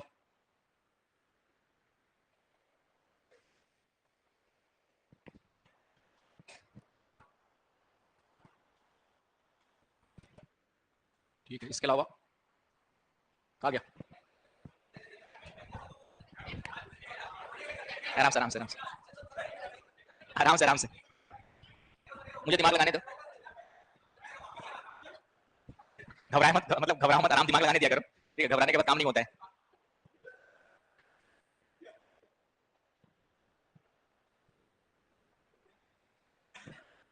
खंबात की खाड़ी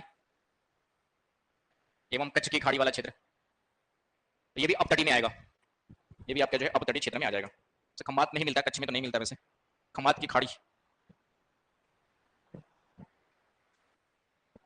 चलिए, तो असम में कौन कौन से तेल क्षेत्र लिखिए, एक दो नाम। एक दो तो बताइए आप लोगों को, क्या क्या नाम है? डिगबोई, डिगबोई, नहरकटिया और नूनमाटी। नूनमाटी एक शादी के पहले कुछ होता है, चूल माटी कुछ बोलते हैं उसका, कुछ होता है ना ऐसी। हाँ? मंडप जिस दिन होता है उस दिन बाहर कुछ खोद वोद के लाते हैं। हाँ? क्या हमारे यहाँ चूल माटी बोलते हैं। ठीक है, ठीक है।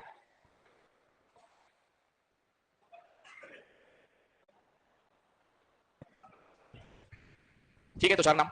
सुरमा घाटी भी है, नूनमाटी, सुरमा घाटी।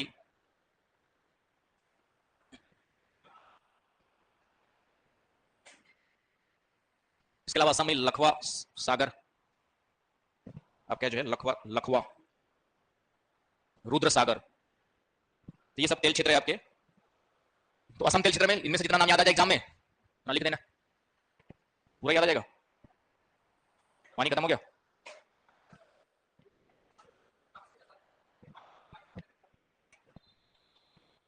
इसमें है पानी, पंप ऑन भी है।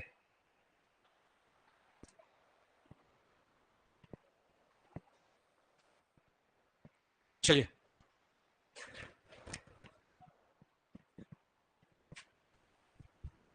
ये हो गया आपका जो है असम में। अब आ जाओ गुजरात में। तो गुजरात में कौन कौन से, गुजरात में कौन कौन सा है? एक आध दो नाम बताओ, लिखिए। अंकलेश्वर, अंकलेश्वर है, मेहसाणा, कलोल,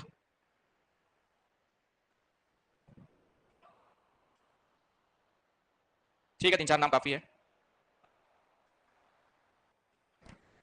तो ये हो गया आपका जो है अंकलेश्वर, मेहसाणा, कलोल, कोसांबा।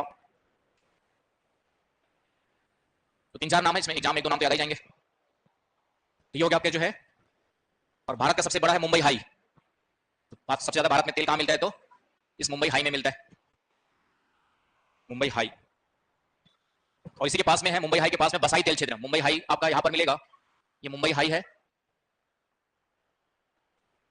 इसी के दक्षिण में यहां पर है बसाई। और खंभात की खाड़ी में आते हैं, तो खंभात की खाड़ी में यहां पे दो द्वीप है, अलिया बेट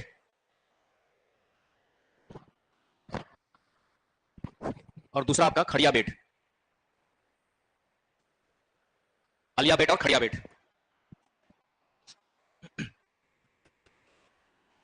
तो ये हो गया आपके खंभात की खाड़ी में। तो ये मुख्य क्षेत्र है जहां पे भारत में क्या मिलता है? तेल मिलता है। अन्य क्षेत्र लिख लीजिए, कुछ कुछ अदर रीजन, अन्य। चलो आगे, तो अन्य क्षेत्र, तो अन्य क्षेत्र में लिखिए Godavari basin, Kaveri basin, Krishna basin. Godavari, Krishna, Kaveri basin, Godavari, Krishna, Kaveri basin, इन सब क्षेत्रों में मिलता है। इसके अलावा राजस्थान, राजस्थान का जैसलमेर बाड़मेर क्षेत्र, राजस्थान का जैसलमेर, जैसलमेर बाड़मेर क्षेत्र। एक अरुणाचल प्रदेश में है खारसंग से, खारसंग। तो ये याद रख लेना, काफी आप लोग के लिए इतना। तो ये हो गया आपका तेल और गैस क्षेत्र, इतनी चीजों को ध्यान में रख लेना है। क्लियर हो गया? अब आते हैं यूरेनियम, आणविक खनिज में यूरेनियम कहां कहां मिलता है? तो यूरेनियम आप लोग जानते हैं, झारखंड का जादूगोड़ा, झारखंड में आपका जो है जादूगोड़ा खान। इसके अलावा झारखंड में मार्टिन पहाड़, नरवा पहाड़, केरवा डूंगरी।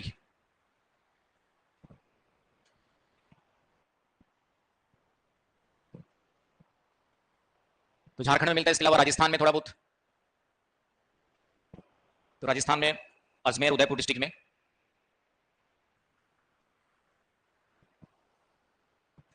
इसके अलावा आंध्र प्रदेश में है थोड़ा बहुत, नेल्लोर जिला में।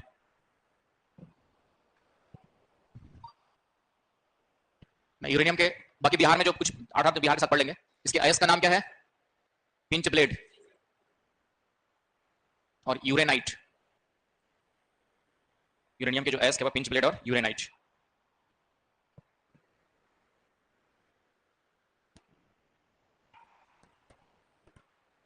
तो ये हो गया आपका जो है,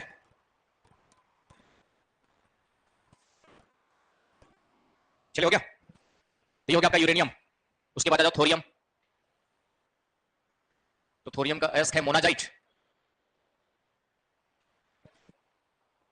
और ये केरल के तट पर मिलता है, केरल के तट पर। इसके अलावा थोड़ा बहुत झारखंड, राजस्थान, इन सब क्षेत्रों में मिलता है। तो ये हो गया आपके जो है कोयला, पेट्रोलियम, ये परंपरागत वाले में हमारे इसमें आ जाएगा। अब आते हैं गैर परंपरागत। अब किसमें आते हैं हम लोग?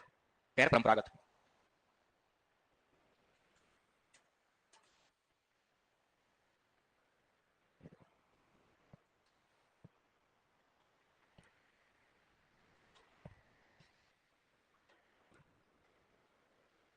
तो गैर परंपरागत में सबसे पहले देखिए सौर ऊर्जा।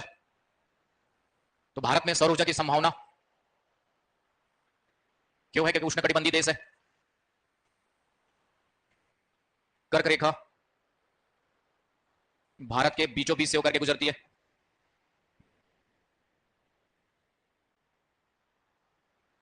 वर्ष के 7-8 महीने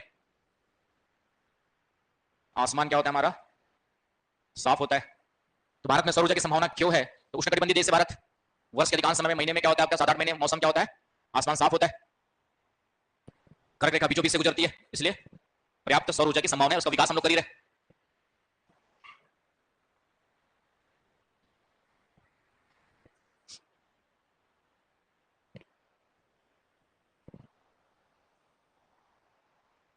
क्लियर हुआ? तो ये आपको ध्यान में रखना है।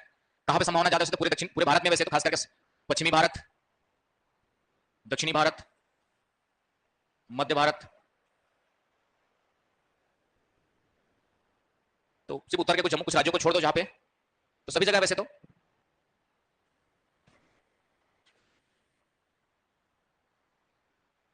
पश्चिमी भारत, दक्षिणी भारत, मध्य भारत।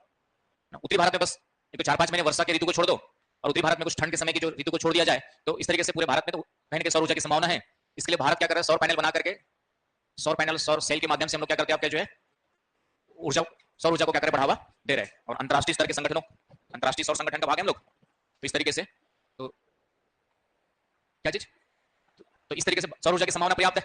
और सौर ऊर्जा इसलिए कि जब तक सूरज चांद रहेगा, जब तक सूरज है तब तक ऊर्जा है, सूरज खत्म तो हम भी खत्म, है कि नहीं? इसके लाभ और दोष क्या है? सौर ऊर्जा के फायदे क्या है और कमियां क्या है, गुण और दोष? तो गुण तो वही है कि पर्यावरण मित्र है, मतलब पर्यावरण प्रदूषण बिल्कुल नहीं होता है, एनवायरमेंट फ्रेंडली है, हर जगह अवेलेबल है, प्रत्येक जगह क्या है आपका जो है, हर जगह अवेलेबल, हर जगह उपलब्ध। क्लियर? दोष क्या है?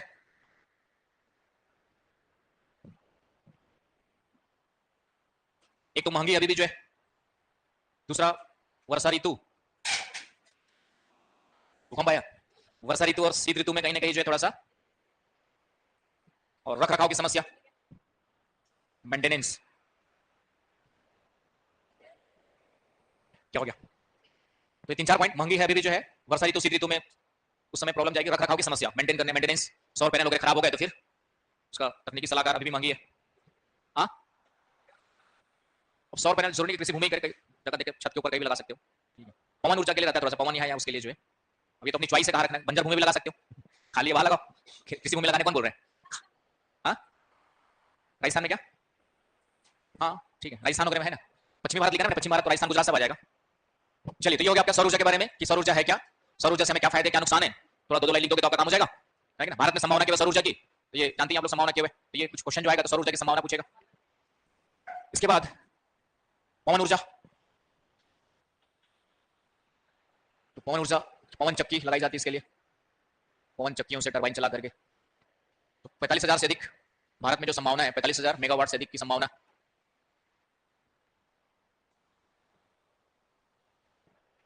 संभावना कहां पर होगी? तटीय क्षेत्रों में,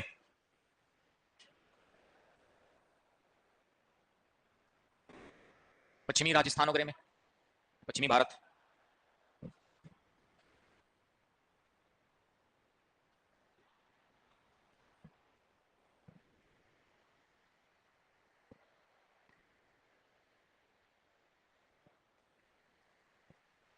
तो ये हो गया आपका, इन क्षेत्रों में संभावना है, तटीय क्षेत्रों में क्यों है? क्योंकि वर्ष भर, हाँ, वायु का प्रवाह होते रहता है इन क्षेत्रों में, वर्ष भर क्या होता है? वायु का प्रवाह होते रहता है, इस कारण से।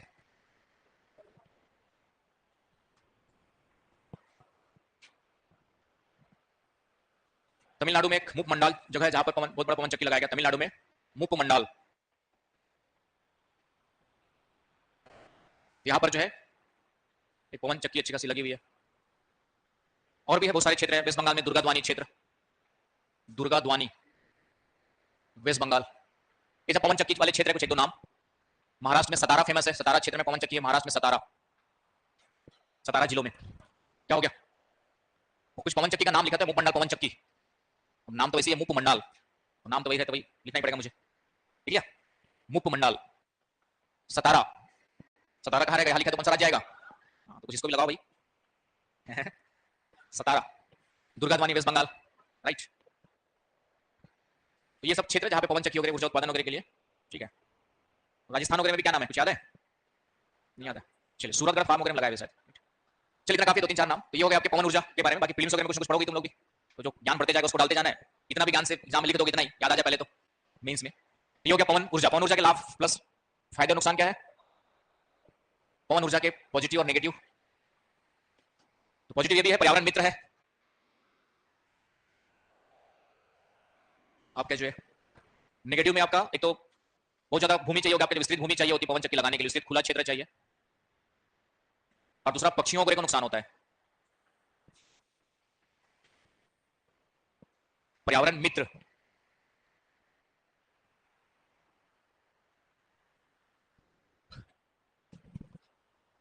क्लियर हो गया? तो ये कुछ पॉइंट्स डाल देना है तो आपका काम हो जाएगा। हाँ, 1-2 पॉइंट से। और क्या हो सकता है फायदा पवन ऊर्जा से, और क्या फायदा होगा? वैसे भी सभी जगह उपलब्ध, ये भी लिख सकते हो, सभी जगह उपलब्ध होता है, लेकिन इसके लिए खुला क्षेत्र चाहिए।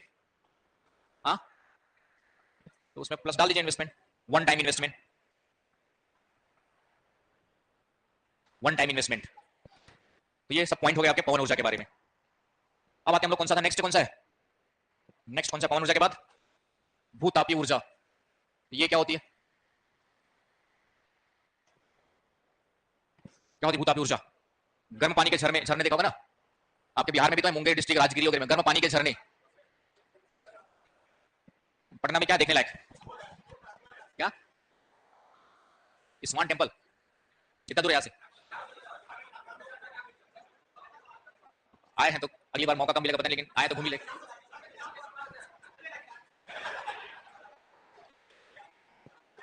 तो जो गर्म पानी के झरने होते हैं, तो वहां की जो उष्मा है, इस उष्मा का उपयोग करके जो है ऊर्जा का उत्पादन जो करने की कोशिश की जाती है, उसको हम लोग क्या कहते हैं? ऊर्जा उत्पादन। उसको हम लोग क्या कहते हैं? भूतापी ऊर्जा कहते हैं। भूतापी का मतलब पृथ्वी के अंदर की जो भूताप है, उष्मा है, उसको किसमें यूज करेंगे हम लोग जो है? ऊर्जा उत्पादन। तो लिख लीजिएगा गर्म पानी के झरने, गर्म पानी के झरनों, गर्म पानी के झरनों की उष्मा के द्वारा, उष्मा का उपयोग, उष्मा का उपयोग कर ऊर्जा का उत्पादन। गर्म पानी के झरनों की उष्मा का उपयोग कर, लिख लीजिए गर्म पानी के झरनों, हॉट स्प्रिंग्स कहते हैं इंग्लिश में, हॉट स्प्रिंग्स।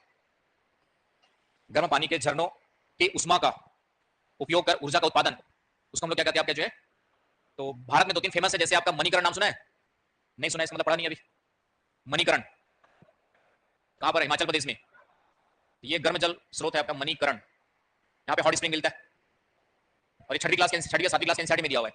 और इंडिया में कोई पेपर उठा के देखो ये पूछा हुआ। और एक यहाँ पर है लद्दाख रीजन में पूगा घाटी, पूगा वैली। ये 2 फेमस है इंडिया के कंटेक्स में, ये लद्दाख क्षेत्र में। ये 2 हॉट स्प्रिंग क्षेत्र है। कौन से क्षेत्र है आपके? गर्म पानी के झरने वाले क्षेत्र है। मणिकरण हिमाचल प्रदेश, पूगा घाटी लद्दाख, पूगा घाटी, पूगा वैली। इंग्लिश देखते घबरा जाते हो क्या तुम लोग? थोड़ा सा इंग्लिश से मत घबराओ भाई, माना कि अंग्रेजी हमारी नहीं है, लेकिन दूसरों को भी साथ लेके चलना पड़ता है तभी तो जिंदगी चलेगी। मातृभाषा हमारी कौन सी? भोजपुरी, हिंदी। तो ये तो है आपके। इसके अलावा आपके जैसे छत्तीसगढ़ में है ताता पानी फेमस। छत्तीसगढ़ में कौन सा है? ताता पानी। आपके बिहार वगैरह में मुंगेर, राजगीर वगैरह में मिलता है। राजगीर में है, गया डिस्ट्रिक्ट में भी कई सारे होंगे, मुंगेर में है। ये सब गर्म पानी के झरने हैं, यहाँ पे मिलते हैं। तो इन क्षेत्रों में इनकी ऊर्जा का उपयोग कर ऊर्जा उत्पादन। तो अभी ये प्रायोगिक स्तर पर है। प्रायोगिक स्तर समझते हो? तो अभी एक प्लांट लगाया गया है आपका जो है यहाँ पर पूगा घाटी में, एक भूतापी ऊर्जा, भूतापी ऊर्जा संयंत्र लगाया गया। भूतापी ऊर्जा प्रायोगिक स्तर पर, मतलब एक्सपेरिमेंटल कर रहे हैं अभी। प्रायोगिक स्तर पर जो है भूतापी ऊर्जा संयंत्र लगाया गया पूगा घाटी लद्दाख। इससे प्रीलिम्स में भी क्वेश्चन आते हैं। मणिकरण और पूगा घाटी ये फेमस है। जितना मेंस में पढ़ा उसमें बहुत सारे क्वेश्चन प्रीलिम्स में आ जाएंगे आपके, बहुत सारे पूरे आ जाएंगे। कुछ फैक्ट्स नहीं बताया फिजिकल ज्योग्राफी में, बाकी तो लगभग कॉन्सेप्ट बता दिया। समझ गया ना? इंग्लिश में, हिंदी में लिख लो प्रायोगिक स्तर पर भूतापी ऊर्जा संयंत्र लगाया गया। कहां पर? पूगा घाटी में, लद्दाख। तो भूतापी ऊर्जा क्या समझ में आ गया? तो जहां जहां गर्म झरने वहां पर भारत में संभावना थोड़ी बहुत है। तो ये एक हो गया। उसके बाद क्या है हमारे पास? नेक्स्ट क्या है? भूतापी के बाद क्या लिखवाया? बायोमास।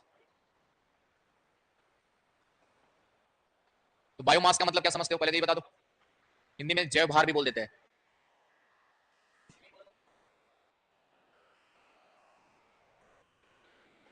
लकड़ी भी आपकी बायोमास में आती है। तो लकड़ी जलाते हो ना, तो भी जीवाश्म ईंधन का एक पार्ट हो गया जो बायोमास में आता है। तो लकड़ी तो आ ही जाएगा आपका। तो इसको जो है इसमें बायोमास के अंदर एक तो लकड़ी वगैरह जलाते हुए बायोमास में आता है, लेकिन ये इसके अंतर्गत न लेकर के एक तो होता है बायोगैस। तो बायोगैस समझ गया? गोबर गैस। एक तो गोबर गैस के रूप में इसका यूज होता है ना। एक तो बायोमास में क्या आ जाएगा, गोबर गैस आ जाएगा, जिसके माध्यम से हम लोग क्या करते हैं, ऊर्जा का उत्पादन करते हैं। तो गोबर गैस आती है काउ डंग को यूज करके, हालांकि मानव का मल का भी यूज करके कई जगह प्लांट लगे होंगे, ठीक है, खुल करके बताते नहीं क्योंकि उससे जो गैस बन के आएगी तो खाना नहीं खाओगे। हाँ, ये गैर परंपरागत में आएगा, लेकिन आप क्या बोलते हैं, नवकरणीय में आएगा, उसको रिन्यू कर सकते हैं हम लोग। लकड़ी नहीं आएगा, लकड़ी वगैरह ये परंपरागत में चला गया। ये तो लकड़ी है, तो ये तो मैंने बताया कि बायोमास के अंदर लकड़ी भी आएगा। ओवरऑल बायोमास वर्तमान में हम जो दे रहे हैं बायोगैस वगैरह, तो बायोगैस भी हाल फिलहाल में ज्यादा बढ़ावा दे रहे हैं, है ना। तो ये आपका गैर परंपरागत में आएगा। गोबर गैस भी कब यूज कर रहे हैं हम लोग, 5, 10, 15, 20 सालों से, है ना। मैंने कहा बहुत लंबा सा 50, 100 साल, 150 साल से कर रहे हैं तो परंपरागत में चला गया।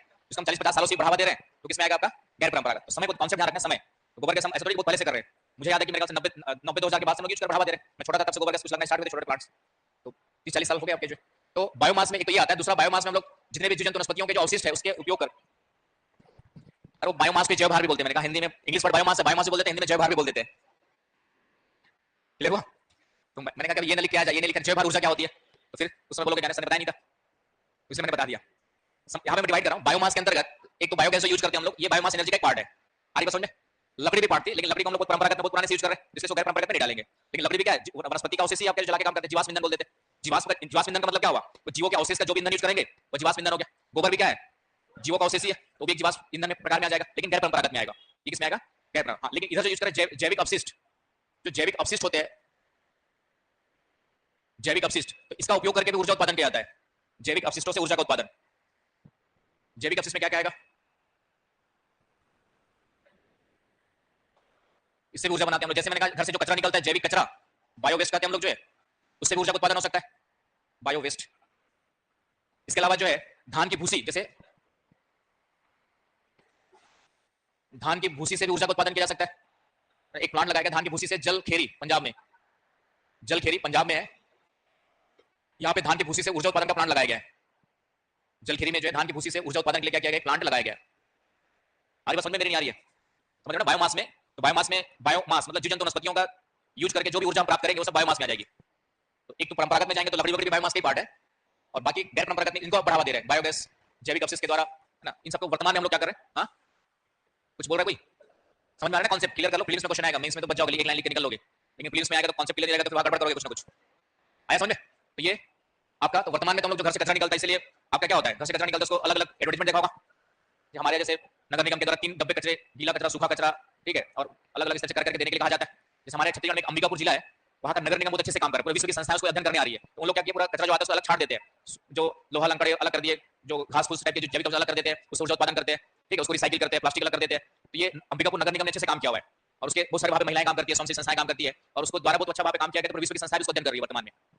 ये समझ में आ गया। बायो ऊर्जा जो है आपका, बायो ऊर्जा में क्या आएगा, बायोमास में जीव जंतु वनस्पतियों के अवशेषों से जो ऊर्जा प्राप्त की जाती है उसको क्या कहेंगे हम लोग, बायोमास एनर्जी। इसके अंतर्गत गोबर गैस वगैरह जो यूज कर रहे हैं ये भी आ जाएंगे, और इस अन्य जो वर्तमान में इनको बढ़ावा दे रहे हैं आप क्या जो है, तो इस तरीके से आपका ये सब आपकी चीजें चल रही है आपकी। Clear point. तो ये हो गया आपका बायोमास एनर्जी, समझ गया ना। एक लाइन एक पैराग्राफ लिखना है आप लोग एग्जाम में, मेंस में। तो बायोमास ऊर्जा क्या हो गई, ये जीव जंतु वनस्पतियों के द्रव्यमान से, मास का मतलब क्या होता है, मांस खाने के लिए यूज करते हो, लेकिन वह मांस, वो वाला मांस नहीं है, ये वाला मांस है। मांस मतलब होता है द्रव्यमान, और जिसमें भी द्रव्यमान होगा ऊर्जा होगी कि नहीं होगी, आइंस्टीन का फार्मूला याद है ना, जिसमें भी मास होगा उसमें क्या होगा, ऊर्जा उससे निकल जा सकती है। हमारे शरीर की भी मांस ऊर्जा निकल जा सकती है, ठीक है। तो उस पर तो ये वाला मास है, ये हो गया बायोमास। नेक्स्ट क्या था हमारा, ओटेक। उस दिन बताया था मैंने ओटेक, और बताना है, ओटेक बताया था ना उस दिन, भूल गए। फुल फॉर्म याद है कि नहीं याद है,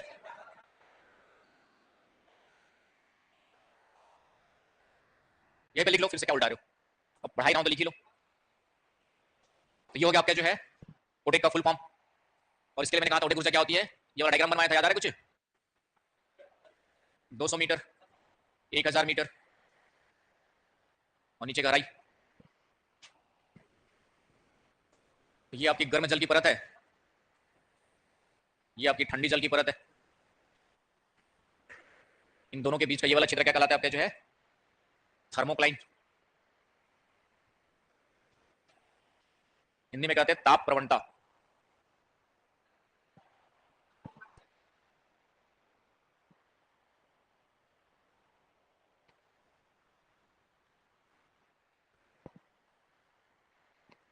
ऊपर का तापमान लगभग समान रहता है, फिर तेजी से घटता है तापमान, फिर नीचे लगभग जाके बराबर हो जाता है। तो इस वाली परत में यहाँ पे जो है इससे टरबाइन चला करके, क्योंकि यहाँ पे संवन होते रहता है, यहाँ पे टरबाइन चला देंगे, टरबाइन चला देंगे तो इसी से क्या मिलेगा आपका, ऊर्जा मिलेगी, तो उसको ओटेक ऊर्जा कहते हैं।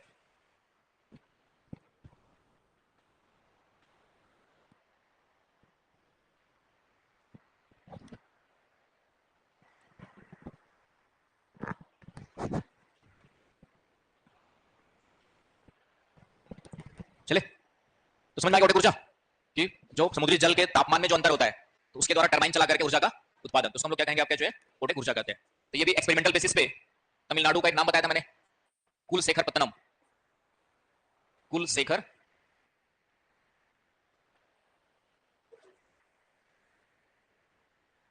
कुलशेखर पत्तनम।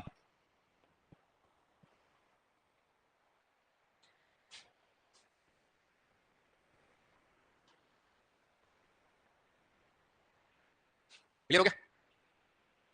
तो ये हो गया आपका जो है ओटेक ऊर्जा। अब क्या बच गया? टाइडल, ज्वारी ऊर्जा, ज्वारी ना।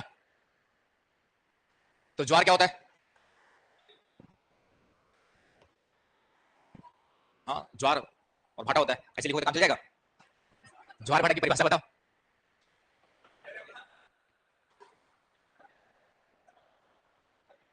कितना निश्चित अंतराल, कितना समय होता है? चलिए जानते हैं कुछ कुछ, लेकिन उससे काम नहीं चलेगा, बहुत कुछ जानना पड़ेगा। पूरी परिभाषा तो सूर्य और चंद्रमा के आकर्षण बल के कारण से समुद्र का पानी क्या होता है? ऊपर उठता है, और इसके कारण से जो तरंगे उत्पन्न होती है और तट की ओर बढ़ती है उसको हम लोग क्या कहते हैं आपके जो है ज्वारी तरंगे कहते हैं। और ये घटना क्या कहलाती है? ज्वार भाटा कहलाती है। तो पानी ऊपर चढ़ता है वो ज्वार कहलाएगा, वापस लौटता है वो क्या कहलाएगा? आपका भाटा। और ये वैसे तो 24 घंटे 52 मिनट का समय है, तो 24 घंटे 52 मिनट में आपका 2 बार घटित होता है। 24 घंटे 52 मिनट में कितने बार होता है आपका? इसमें कोरोलिस फोर्स कहां से आ गया? कहां पढ़े और किसने पढ़ाया? पूछ रहा हूं, कहीं पढ़े हो या किसी ने पढ़ाया है? ज्वार भाटा में कोरोलिस फोर्स का क्या रोल होता है? महासागरीय धाराओं में होता है वो तो नहीं, महासागरीय धाराओं कोरोलिस फोर्स तो ये नहीं, वो सिद्धांत कुछ लोगों ने समझाने के लिए दिया हुआ है, ठीक है। तो उसमें जैसे आपका ऑप्शनल में सविंदर सिंह पढ़ा होगा आपने, तो हैरी हेस का सिद्धांत है एक, और प्रगामी तरंग सिद्धांत है। तो उसमें कोरोलिस फोर्स का यूज कहां पे किया हुआ है? रोटेशनल मूवमेंट को समझाने के लिए थोड़ा सा यूज किया हुआ है, लेकिन उस सिद्धांत जो है उसी को अलग अलग आते कैसे उसके लिए बताया गया, एक्जेक्ट उसका एक्सेप्टेड नहीं है, तो वो वहां पे नहीं होता। लेकिन सामान्य जो घटना होती है उसको हम लोग कहते हैं सूर्य चंद्रमा का आकर्षण बल जल खिसक गया और फिर आगे बढ़ते जाता है, तो टाइम अलग अलग क्या होता है उसके लिए लोगों ने यूज किया हुआ है। तो यहाँ पे मेन आपका जो जीएस के अकॉर्डिंग देखें तो ये वाला एक सिद्धांत है, उसमें थोड़ा सा उन्होंने बताया कि टाइम का अंतर अलग अलग क्या होता है, कि ज्वार का समय एक ही अक्षांश पर होने के बाद, एक ही देशांतर पर होने के बाद अलग अलग स्थान में अलग अलग क्या होता है, तो उसको व्याख्या करने के लिए थोड़ा सा किसी ने यूज किया हुआ है। इसकी परिभाषा इसी की लिखिए। नहीं, ज्वारी ऊर्जा की परिभाषा तो सीधी नहीं होगा कि ज्वार भाटा की जो तरंगे उत्पन्न होती है टरबाइन चलाकर, इसे हम क्या करेंगे यहाँ पे टरबाइन रख देंगे, तो टरबाइन चला करके जो ऊर्जा उत्पादन किया जाएगा उसको क्या कहेंगे? ज्वारी ऊर्जा। तो लिख लीजिए, लिखिए ज्वारी तरंगों के माध्यम से, ज्वारी तरंगों के माध्यम से टरबाइन चलाकर, बस टरबाइन चला देना है उसको, हाथ से घुमा के चलाओगे तो ऊर्जा उत्पन्न हो जाएगी। टरबाइन चलाकर ऊर्जा उत्पादन को ज्वारी ऊर्जा कहते हैं। तो भारत में ज्वारी ऊर्जा की सबसे ज्यादा संभावना वाला क्षेत्र है खंबात की खाड़ी। सर्वाधिक संभावना कहां पर है ज्वारी ऊर्जा की? सर्वाधिक संभावना है खंबात की खाड़ी और कच्छ की खाड़ी, खंबात एवं कच्छ की खाड़ी, क्योंकि यहाँ पे ऊंचे ज्वार आते हैं।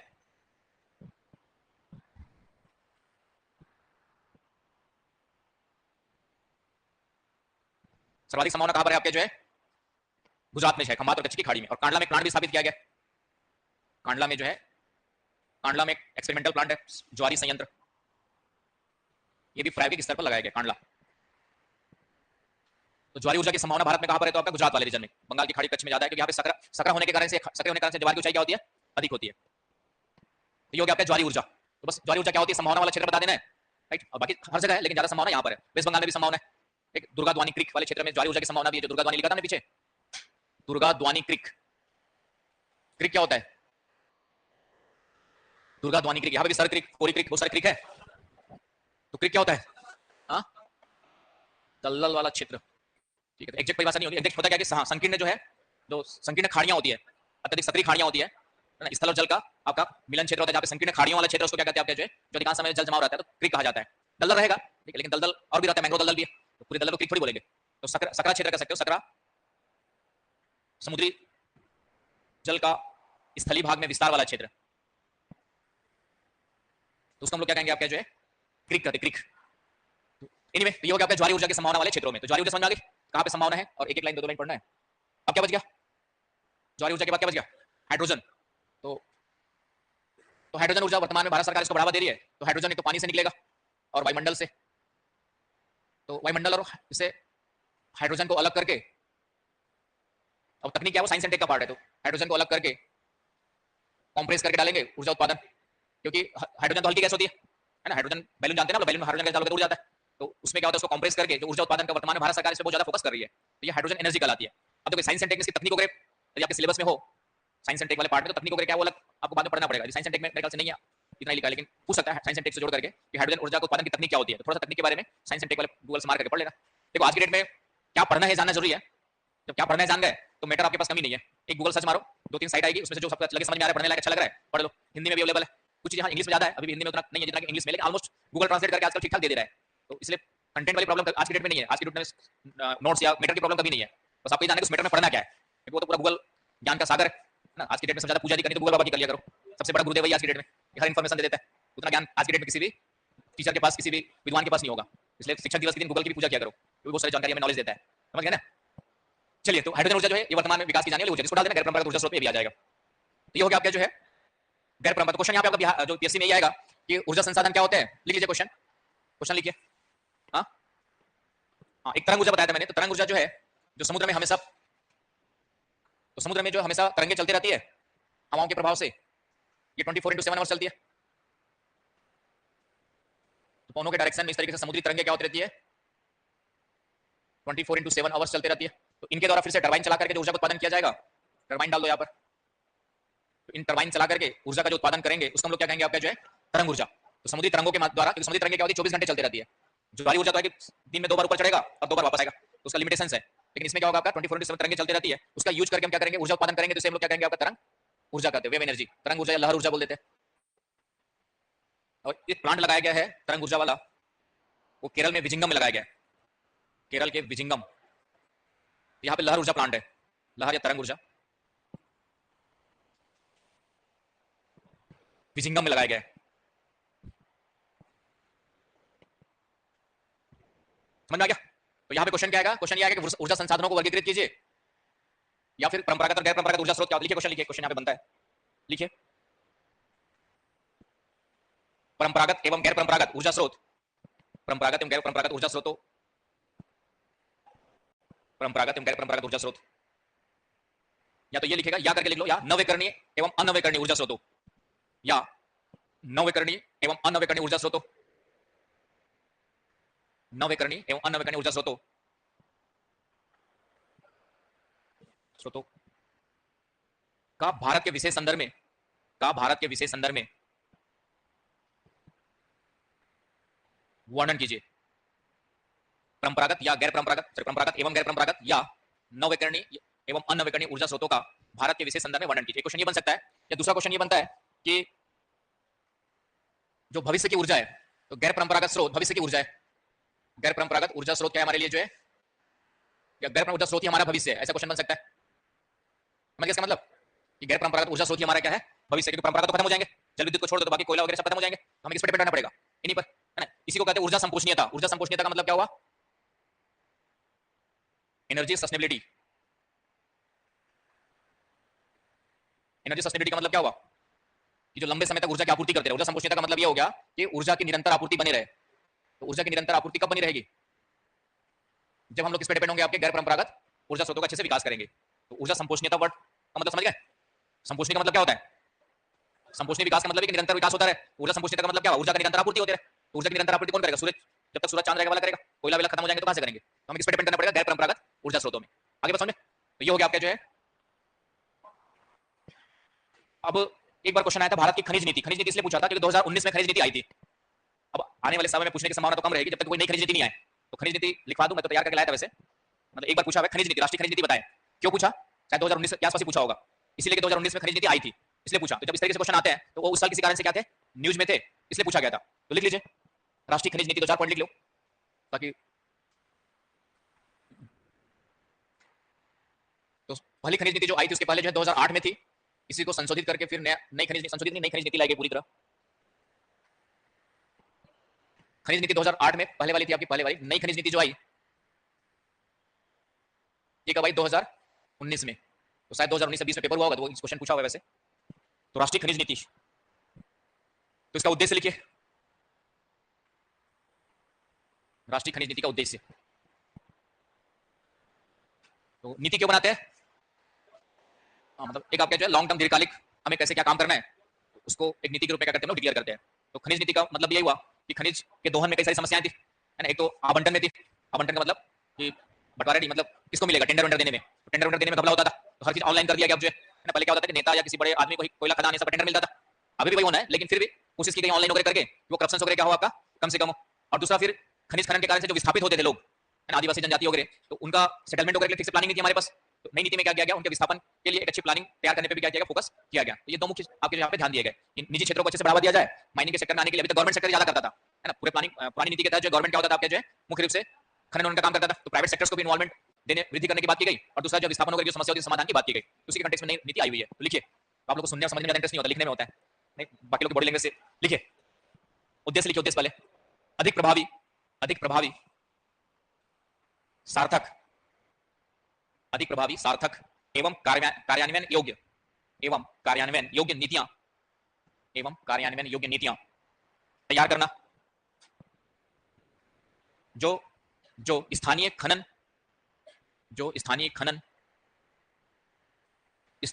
प्रथाओं मतलब अभ्यास, इंग्लिश वर्ड इसका प्रैक्टिस है। माइनिंग प्रैक्टिसेस मतलब प्रथाओं या जो भी चलन आ रहा है चल रहा है आपका जो है स्थायी खनन प्रथाओं के साथ ही पारदर्शिता, बेहतर विनियमन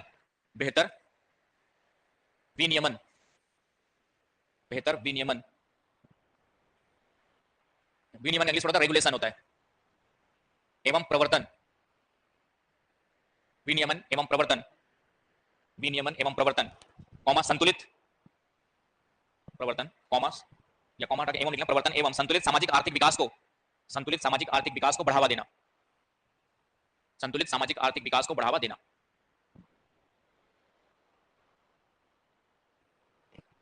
क्लियर? तो उद्देश्य ये है कि जो भी भ्रष्टाचार वगैरह होता था उसमें पारदर्शिता लाना।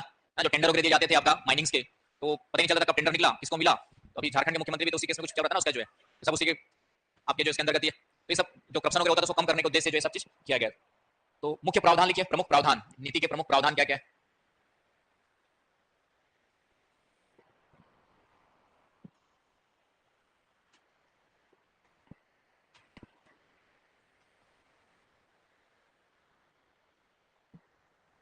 लिखिए पहला पॉइंट, निजी क्षेत्रों को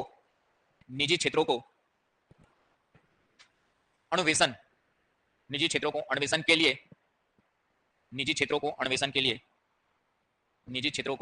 के लिए प्रोत्साहित करना।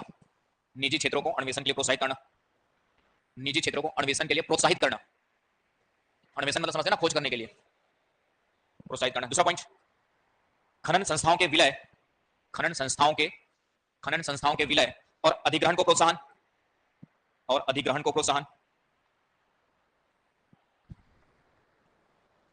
तीसरा पॉइंट,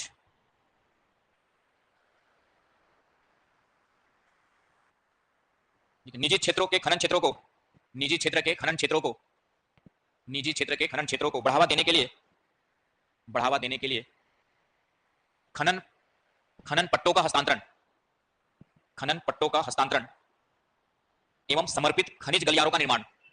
निजी क्षेत्रों के खनन क्षेत्रों को बढ़ावा देने के लिए खनन पट्टों का हस्तांतरण एवं समर्पित खनिज गलियारों का निर्माण।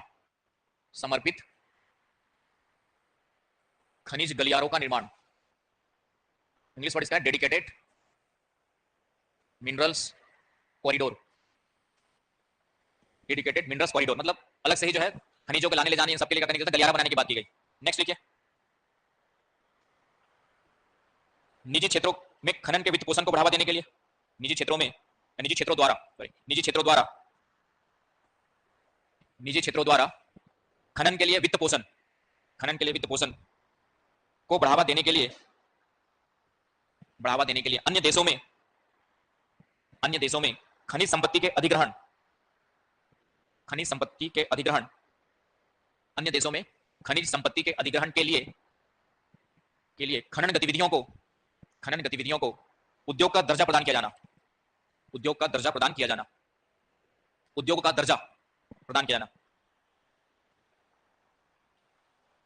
तो इन दो तीन पॉइंट का मतलब ये था कि निजी क्षेत्रों को क्या करना है, हमें प्रमोट करना है ना। इतना लिखने की जरूरत नहीं होगी, निजी क्षेत्रों को बढ़ावा देने के लिए कई सारे काम किए गए, इतना लिखोगे तो भी काम चल जाएगा। नेक्स्ट लिखिए, क्या हुआ, पढ़ना तो पड़ेगा ही, नहीं पढ़ाऊंगा तो बोलोगे सर ने ये पढ़ाई नहीं करके कैसे काम चलेगा। लिखिए, खनिज के लिए दीर्घकालिक आयात नीति से खनिज के लिए दीर्घकालिक आयात नीति से निजी क्षेत्र निजी क्षेत्र को व्यापार हेतु बेहतर योजना तैयार बेहतर योजना तैयार करना, व्यापार हेतु बेहतर योजना तैयार करना और व्यापार में स्थिरता लाना एवं व्यापार में स्थिरता लाना। नेक्स्ट पॉइंट, नीति में सार्वजनिक क्षेत्र के उपक्रमों को दिए गए आरक्षित क्षेत्रों, सार्वजनिक क्षेत्र के उपक्रमों को दिए गए आरक्षित क्षेत्रों जिनका उपयोग नहीं किया गया है को युक्ति संगत बनाना एवं निजी क्षेत्र की भागीदारी प्राप्त करना, युक्ति संगत बनाना, युक्ति संगत। नेक्स्ट पॉइंट लिखिए, नेक्स्ट 2 पॉइंट है बस, खत्म हो जाएगा, घबराओ मत। कौन सा वाला? Once more. नीति में सार्वजनिक क्षेत्र के उपक्रमों को दिए गए आरक्षित क्षेत्रों जिनका उपयोग नहीं किया गया है को युक्ति संगत बनाना एवं निजी क्षेत्र की भागीदारी को बढ़ाना या निजी क्षेत्र की भागीदारी के अवसर प्राप्त करना। Next point, make in India पहल, मेक इन इंडिया पहल इनिशिएटिव और लैंगिक संवेदनशीलता पर ध्यान देना, नेक्स्ट पॉइंट, खनिजों के विनियमन के लिए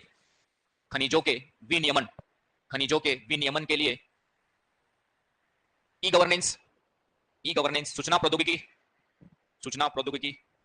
सक्षम प्रणाली, एक साथ ये सूचना प्रौद्योगिकी सक्षम प्रणाली, ई गवर्नेंस सूचना प्रौद्योगिकी सक्षम प्रणाली,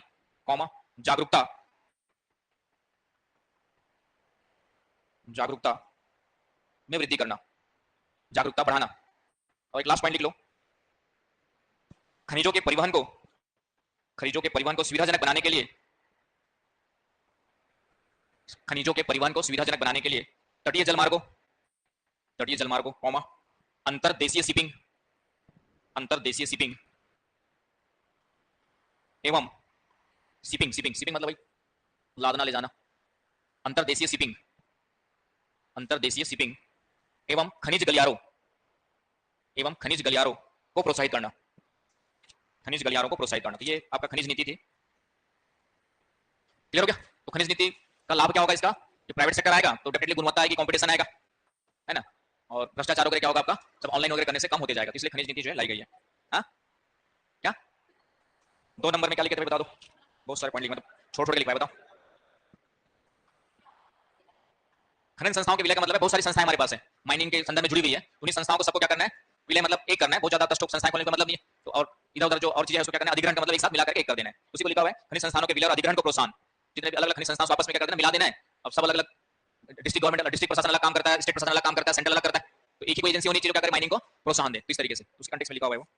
चलिए, तो ये हो गया आपका भारत के खनिज संसाधन आपके जो है समाप्त होते हैं। बताओ क्या होगा लैंगिक संवेदनशीलता का मतलब? वो तो मैंने लिखा हुआ है, उसमें इसमें क्या हो सकता है, सोचो। जेंडर सेंसिटिविटी लिखा हुआ है, तो उसका मतलब क्या होगा?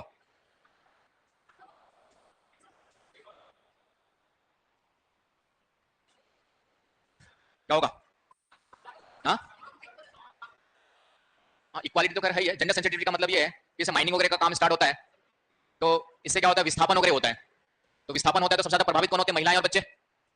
महिलाएं बच्चे वगैरह क्या होंगे, सबसे ज्यादा प्रभावित होंगे। तो कोई भी ऐसी पॉलिसी ना बनाए जिससे बहुत ज्यादा महिलाएं बच्चे या बूढ़े बुजुर्गों को क्या हो, आपका जो है बहुत ज्यादा इफेक्ट करता हो, नेगेटिव इफेक्ट करता हो, तो उसको सेंसिटिविटी, उसकी संवेदनशीलता को ध्यान में रखते हुए हमें क्या करना है, माइनिंग को बढ़ावा देना है, राइट। तो इस कंटेक्स्ट में ये वर्ड यूज किया गया है, क्योंकि सीधी सी बात है ना, यदि माइनिंग डिस्प्लेसमेंट हुआ तो सबसे ज्यादा बच्चे, बुजुर्ग और महिलाओं को नुकसान होता है, उनको ही ज्यादा। लड़के तो जो हमारे यंग एज के लड़के हो तो कहीं भी कुछ भी अडॉप्ट कर लेते तुरंत, लेकिन एक तो महिलाएं अडॉप्ट नहीं कर पाती है, उनको ज्यादा समस्या होती है, बच्चे उनको नुकसान होता है और आपके जो बुजुर्गों को नुकसान होता है। तो इस कारण से इस कंटेक्स्ट में यहाँ पे जेंडर सेंसिटिविटी वर्ड यूज किया हुआ है, तो वो होना चाहिए जेंडर सेंसिटिविटी जो है। और बाकी अन्य चीजें भी डाल सकते हो। अब उसकी रोजगार वगैरह क्रिएट होते हैं तो महिलाओं को भी भागीदारी दी जाए बाकायदा, है ना। माइनिंग सेक्टर्स में कंपनसेशन दिया जाता है, तो माइनिंग सेक्टर में कंपनसेशन दिया जाता है तो पुरुषों को ध्यान में रख दिया जाता है, महिलाओं को ध्यान, तो उसको भी ध्यान में रखा जाए। नौकरियां दी जाती है तो उसमें पुरुषों को ध्यान में रख दिया जाता है, महिलाओं को उसमें पर्याप्त ध्यान दिया जाए, तो सब कुछ इसके अंतर्गत आ जाएगा, जेंडर सेंसिटिविटी के अंतर्गत।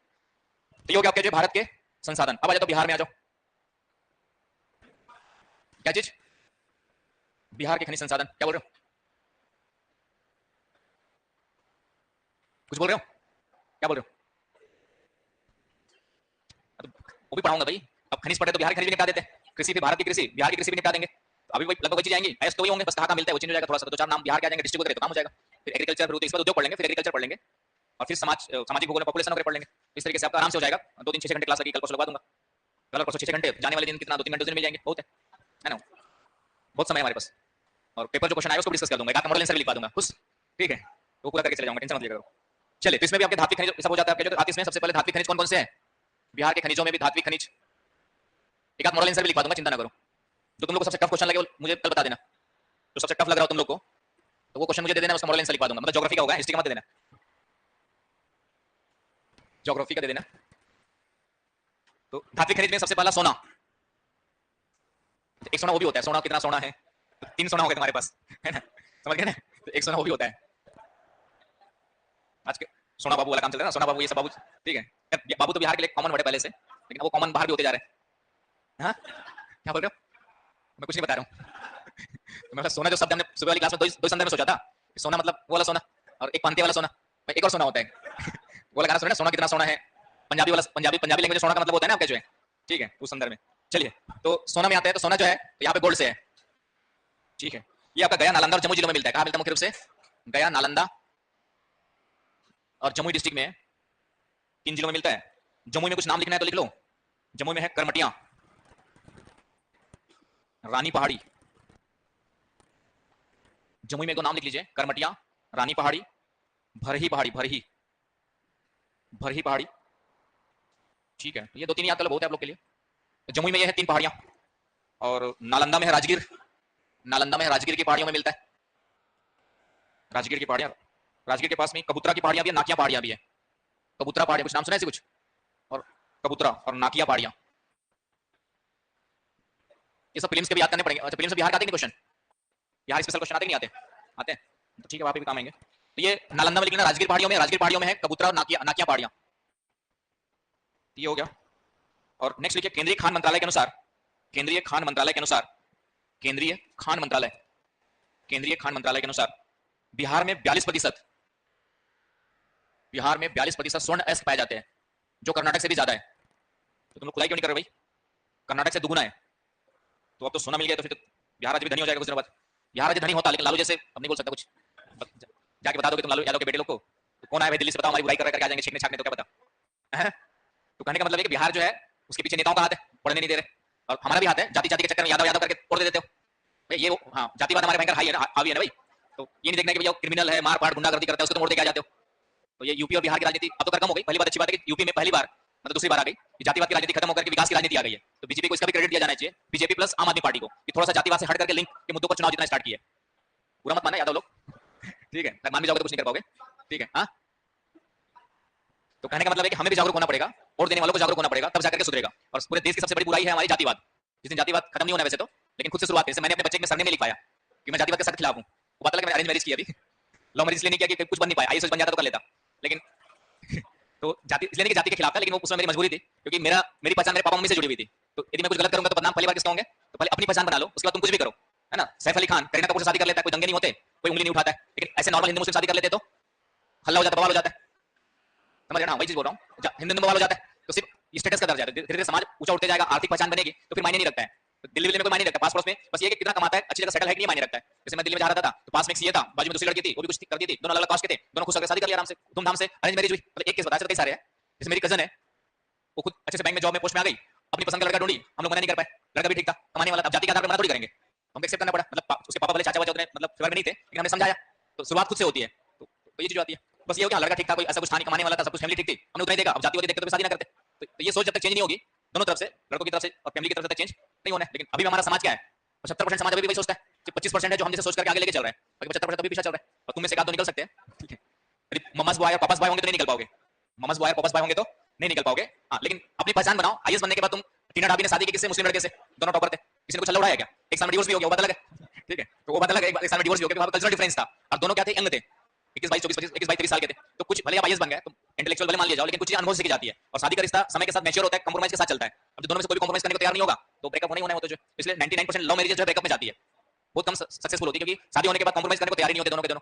अब शादी हो गई तो उसके बाद लड़का जो है, जो दोनों के पॉजिटिव होते हैं, कम हो जाता है, आपका जो ब्रेक होना स्वाभाविक हो जाता है। हाँ, लेकिन यही लव मैरिज जो 25 26 27 साल के बाद होती है तो चल जाती है, लेकिन यंग एज में जो शादियां होती है, लव मैरिज हो गया, वो नहीं चलती है, क्योंकि उसमें मैच्योरिटी नहीं होती, सीधी सी बात है। चलिए लिखिए, दूसरा है बॉक्साइट। बस ये धात्विक खनिज कर लेते हैं, बाकी कल करेंगे। धात्विक तो धात्विक में लिख लीजिए बॉक्साइट। मतलब टीचर का काम सिर्फ सब्जेक्ट पढ़ाना भी नहीं होता है, दुनियादारी भी सिखाना भी हमारी जिम्मेदारी है और एक ऐसा मंच है जिसके माध्यम से हम कुछ अच्छी चीजें बता सकते हैं।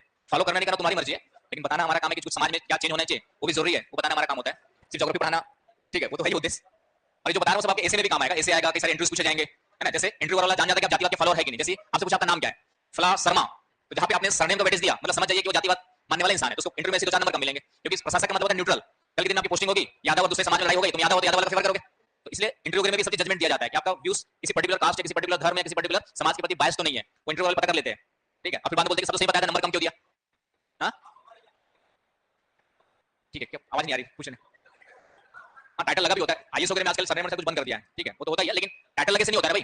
टाइटल कुछ भी लगा हो सकता है, आप कैसी विचारधारा वाले, तो जब इंफेसिस से पता चल जाता है कि, और उसी में से एक क्वेश्चन निकाल के पूछ देगा सामने वाला, आपको पता नहीं चलेगा। चलिए, ये बॉक्साइट मिलता है मुंगेर जिले में, बस 2 मिनट टाइम दे दो। मुंगेर जिले में खड़गपुर की पहाड़ियां,